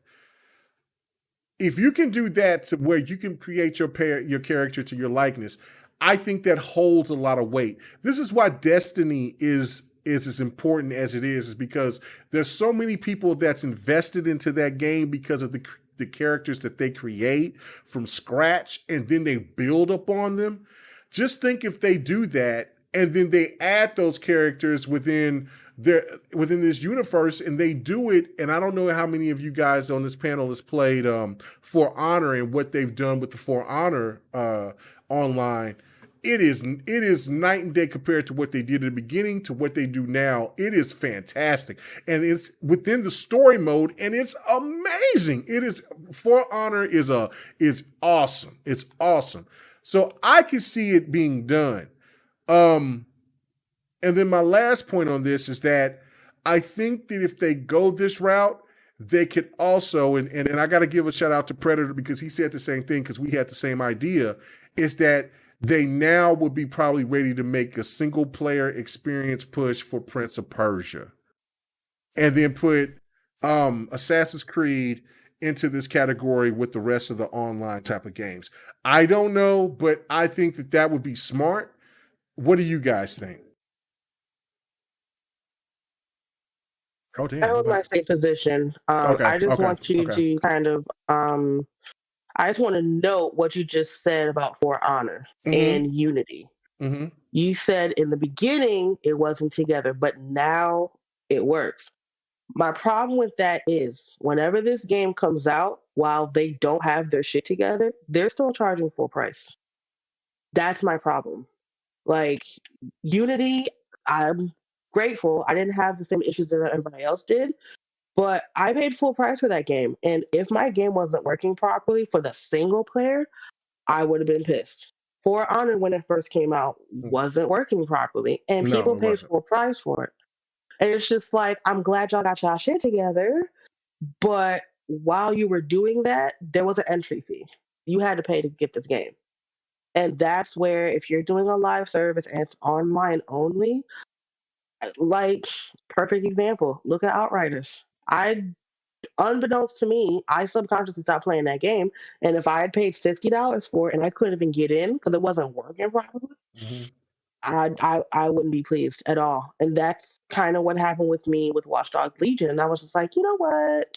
Till Ubisoft gets their shit together and earns my $64.79, I can't trust them with my money to get a working, polished experience. And that's kind of where I'm at with them. And the fact that, they might do a Prince of Persia, especially with their remake being delayed. Assassin's Creed came from Prince of Persia. They were doing another game, and then it spawned into this whole different thing. And it's just like, it's one of those things where if you do something well, repeatedly do it. My problem is they're doing something repeatedly, they're not doing it well. So I don't know. I'm going to be reserved. I have a lot of other stuff to play, but they're kind of on my shit list right now. No malice. No, not like with malice. I mean, you said that with like a knife in your hand, but that's cool. I got you. Nah, they're on my shit list because I've paid for their product and I'm dissatisfied. And then they sit here on these conferences, like, oh, we're listening to you. We're listening to you. We're listening to you. It's just like, are you though? Because you keep putting stuff out. I'm sure there are people it works for, and that's great. Like, I'm not mad at them. They paid for it. They're satisfied. That's great. But as an individual consumer, they're on my list, as is Rockstar's on my list, of where I'm just like, y'all got to earn my money again. I'm not about to blindly just fork over my money. Not that I was before, mind you, but I've been burned multiple times. Like, okay, it looks fine, it looks good. I get it, and it plays like trash. So it's just like, yeah, I'm a little more reserved now, unfortunately. Okay, all right. But that's just me. No. I mean, listen, I respect it because for somebody, you play more Assassin's Creed games than me. I'm going backwards because because I couldn't stand them in the beginning. So I love them where they are now. And then, so I'm like gradually, and then I enjoyed that. So the next game is where everybody says like Black Flag is that one. So that's the next Assassin's Creed that I'm going to jump on, then Rogue and etc. Because I got them all. I just like, I'm in a different place now, so maybe I can appreciate them more than what I did back then. So, all right, my one last point on this, and then we're going to get out of here, is this. I understand that people want these games to come out like they normally do. But then we've had people complain and say, well, they're too annual. We don't want them to come every year. Why don't they come every other year? Okay. Then we want to have a Japan Assassin's Creed. You know what? Now, Ubisoft could have been doing this a long time ago, but that ship is sailed, and I'm going to tell you why. There's a game out there that's done Japan in a way that even Japan themselves, Japan developers themselves have said, whoa, we might need to push back and relook at how we make our games after what Ghost of Tsushima done, or Tsushima, because I say Ghost of Tsushima, let me be country or whatever, but Tsushima, however you want to say it, right? And what is it, Tsushima or is Toshima? I say Toshima. Toshima. Okay, Tsushima. So you're wrong. It's like sushi. Tsushima. Tsushima. So I can't be country with this. So I got to say it right. Tsushima, right? I mean, you can. Well, no. Okay, so if I say Tsushima, it's right? Close enough. Close enough. Come on, don't. Oh my Lord. Okay, all right. So. All right. So anyway, the way that they built that story, listen, with the Mongolians and all that, absolutely damn near flawless. That should have been that was my 2020 game of the year. I didn't. Last of Us 2, whatever. Anything else? Only thing that I thought that was on the same level story wise was Wasteland 3. And maybe oh man, what's the game from Obsidian that came out with the Outer Worlds? Outer Worlds. I thought that those three game stories were absolutely immaculate. Give me that. But Ghost of Tsushima should have won Game of the Year 2020. Now, I know that a lot of people are going to frown on me on this, but I haven't played Doom Eternal yet. I haven't played you was bugging. How am I bugging, bro? I never came out here and said I was a Bethesda dude like that.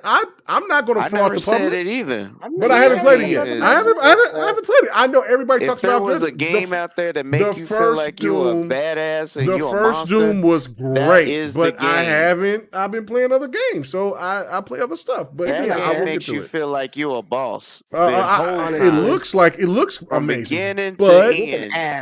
Just you was a boss. Come on, man. Can I just be honest? My bad. Yeah, you heard me. But all I'm saying is this: if Ubisoft came out with a Japan version of Assassin's Creed, it would be compared to Ghost of Tsushima, and I would think that Sony would win that argument because what Sucker Punch has done was highly impressive, was way above like God tier when it came to making a great story. So I think this is smart for them to do it this way so they can go back from the very beginning and then just kind of reset the whole franchise. That's my opinion on it. Anybody have any objections? And then that's it. I'm not going to say anything else. Objections. Okay. All right. So that's my thing. Except for the fact you ain't played that daggone game. I'm going to play it. Like I said, I'm going to get through my single player game. Look, I'm right here. I got 44 hours in Scarlet Nexus. I got to beat this game. I'm right here. I think I'm at the Doom end. is more important. You got me crazy. Man, Scarlet Nexus is a beast. I know you're crazy. Hell no. Scarlet Nexus is amazing. Scarlet Nexus is a beast. Scarlet Nexus right now, but it's solid, but it's not amazing. How many hours you got into it right now? What are you talking about? Into the story. Okay, you got 30. Oh, okay. So you should be right there where the story is. The story in about the 15th hour mark is when it kicks up and it's right because it's so all over but I don't know. Who are you playing with, the girl or the dude? I'm gonna play with both of them. But who are you playing with now? The guy. Okay, so it might be way better with the guy. Oh, Kasani pisses me off, and I was like, oh my God, I love the game's combat, but this chick is getting on my nerves. But now the story has gotten to where it needs to be. But I think I love this game. Anyway, so I do recommend Scarlet Nexus. Go get this game. Then after that, I gotta go finish Wastelands DLC. Then I got to finish Greedfall because I'm at the end of Greedfall, but I knew that they was going to add that stuff to it. So I got to finish Greedfall, and then I'll get to Doom Eternal, and then I'll get to whatever else. Bruh. I don't understand. Come on, man. Let me Doom shine. Eternal just came out with the ultra settings on top of that. Are you kidding me, bro? Bro, I know. It looks like a monster. I thought it was a monster when I played on 1X. I know, man. Oh, my Lord. I know. Call me a fraud all you want to, but I ain't going to lie to the public. I've been doing this for years, man. I'm not going to lie to the people. But anyway, Chris Grannell, thank you so much for coming by here, man. You are free to take your ass to bed. Let everybody know where they can find you at. Thank you so much for coming by at this late hour. Let us know what time it is in your neck of the woods so we can all feel bad and all bow down to you. It's 5:05, so the Lord have mercy. We kept this man till 5 o'clock. The sun is coming out for this man. This man might not sleep yet. No, it's all good. Thank you for having me. It's been awesome. I would definitely stay up till 5 o'clock again to come back to the show at some point in the future. I would love for you to come back again, man. You was fantastic. And so if people want to connect on Twitter, it's CJ Grannell. If people want to connect on Xbox, then it's Hard Times UK. Mm-hmm. And on a Wednesday, we do midweek mix-up with my brother Dutch, so Wandering Dutch and the rest of the panel. Yeah, we just chat about the week's news and what we've been playing. So, yeah, please come in and check that out as well. No doubt, man. Thank you so much, man. It has been an honor. I appreciate it. You know what I'm saying? It was one of those things I was like, man, I was like, I don't think I'm going to get them. But then when you said I got it, and I was like, okay, cool. And then when I didn't hear from you earlier today, I was like, no. I mean, listen, I understand. When you said 2 a.m. in the morning, I was like, shit, I'm not even going to be mad if you just say, man, look, nigga, I can't do it. And I wouldn't even be mad because I totally understand that situation. Now, if it was somebody like Fonzarelli's ass that I seen in here, yeah, we're going to have a problem. I'm going to have to hit him up in the DMs. But other than that, but no, I definitely thank you so much. The Friendly Neighborhood Blue Shell says, so before you go, what is your favorite power in Scarlet Nexus that is not the fire, electric, or gravity one? Okay, so my favorite move is the stuff that you can get with the left bumper, and you can use their special abilities if you grow a bond with your crew. And there's this one with because I'm playing with Kasani, I'm playing with the girl, and so the chick that can make you kind of float around and kind of pass through time, she got a dope ass attack move where she could just jump in and kind of hack you up and then bounce you out, and then you can hit her special move, and then you're kind of floating through time, and then you can just turn on your electrical powers. But yeah, no, she is. I love that move right there. It's really dope. So, thank you so much, Friendly Neighborhood Blue Shell. And again, hey, if you want to be a member of the GRG podcast and on this channel, K-Mega 45, man, please go ahead and do that, man. It would be greatly appreciated, no doubt. PK, thank you, brother, man. Where can they find you at, man? You can find me here every Friday on GRG. Tomorrow we got the Dragon's Den, and then every Thursday catch me on 4GQ TV. You never know who we got. We always have some special guests and special surprises, and we definitely like having fun, like we did tonight. So definitely check us out. We definitely will be back for more topics and more fun every week. No doubt. That was a good podcast that y'all had with the female voice actress. She was fun. I watched it. I watched it late. I didn't. I gave it a like and all that other stuff. But yeah, no, that was really fun podcast. I saw what you guys at 4 quarters. Shout out to them. And then D, what's happening, man? I mean, what's going on, man? Other than you being upset about Assassin's Creed and where the direction is going, what's going on, man? What you have popping? Where can they find you at, man? Well, first of all, I wouldn't say I'm upset. I'm just very ambivalent toward the new idea. Whoa, say that word again. Ambivalent. Okay, all right. Educate me. Educate me. Word of the day. Word of the day, ambivalence. Woo. I'm gonna throw that up. I'm gonna throw at my wife at the wrong way. I'm gonna say, look, I was looking at that ass and I think I was ambivalent. And she's gonna say, what? That's not. Please.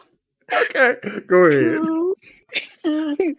So you can find me on Twitter at Gigi's Mom. I'm on the GRG podcast every Friday at 9 Eastern. That's the only time zone that matters. It's 9 Eastern in America. 9 Eastern. Stop it. Stop it. Chris will tell you something different right now. I know I will. I said in America. I said in America. In the U.S. Easter Gang. And I'm on Xbox and PlayStation, Kirby Titan. And I am on Twitch at DMarieB. So I'm there rarely, but I do stream there from time to time on both systems. Nice. Excellent. All right. So thank you guys. And listen, C-Mac, you said, what fighting game is this on that screen? Brother, Fight Night's about to be more fantastic than it's ever been because I'm going to bring these bangers out here. This is called, hold on, let me go look at this before I start saying something crazy. Say bangers. Yeah, hold on. What'd you say? Bangers. Fighters, man, because fighter, man, listen. I bring some of that little West Coast in me when I say fighters. It's called Million Author Arcana Blood. It's a Square Enix published game by Arcana, and so check that out, bro. Listen. This fighter is fire. It was in the Steam sale. It was only like $6. Like I bought like 12, 13 games. The Steam sale is over with, but it was like 6, 7. I was trying to tell Sir X-Man's old crusty ass to go buy some of these fighters since he's trying to talk about PC race and all that, so we can have all these fighters to be included. My boy Yobi answered the call. He said he bought all of them that I showed to him. So Fight Night's about to be ignorant. Not only we do Fight Night every Sunday night at 9 Central. I'm not waiting for anybody. I'm going to be just playing by my damn self, just looking lonely. I just hope you guys come and check me out on Twitch, and I'll just do it until somebody comes in here and say, look, let's fight, Mega. And then we get down. I'm going to, you know what I'm saying, because I missed last week because of the holiday and all that stuff. But Fight Night will be back. And then also we extend Fight Night to Wednesdays. I will be Wednesdays, so probably about 3-4 o'clock p.m. I'm about to do that. Anyway, thank you guys so much for coming on. Next week is the 200th episode of GRG. I can't believe this podcast is still going. Lord have mercy. If you knew what goes on behind the scenes, y'all probably would be saying, damn, this podcast should have been dead like a long time ago. We still go strong. And next week, we bring back one of our prodigal sons, who was one of the starters, who started his podcast career at this podcast, and that is Fonz Arelli. So, man, it will be great, and I will be reaching out to everybody, even all days punk ass. I will reach out to everybody that has been a part of the GRG podcast from the past to the present, and I will reach out to every last one of them, and then we'll have a week. So hopefully, I really don't have no doubts. Fonzarelli is already going to be coming next week. Xbot's going to be coming hopefully next week. Then we'll try to look and see if we can get Delilah and Lady Infamous to be coming. 100, I'm going to reach out to him. Livewire, I'm going to reach out to All Day. I'm going to reach out to Kaleidoscope. I'm going to reach out to Triple Cup Chuck, and try to see if we can all try to get this shit pack popping one last time to celebrate the 200th episode of GRG. Not at one time, but all through the next week. And then we all go take a goddamn break because we deserve it. But other than that, man, thank you guys for hanging out with us. It's been it's gonna be fantastic. I am looking forward to it. If you don't see some of these people that I've mentioned, then obviously it is what it is. But I am going to reach out. Hopefully they can come back. We can have a good time, talk about games, talk a little shit, and just do what we do. But anyway, thank you guys so much. God bless. And listen, if you ain't got your vaccine, ain't no time to be doing no pants off, dance off. I you know what I'm saying? That's just what I got to say. I say that all the time. So listen, we got to get back. We got to get ourselves ready because there's still COVID out there, man. We got to make sure we got our shit together. But anyway, everybody have a good one. Be blessed. Did I get a shout out for PK? I think I did. Did I get a shout out for PK? You did, I think. I don't remember. My memory shot. I'm sorry. My memory shot is late. Anyway, and if we did, let me just say this. Oh, yeah, I think we did. And if I didn't, Nintendo's the best. I'll see y'all at Treehouse 2022, a.k.a. Reggie. New Reggie. All right, guys. Have a good one. We out. Peace. Bye. Peace. Oh.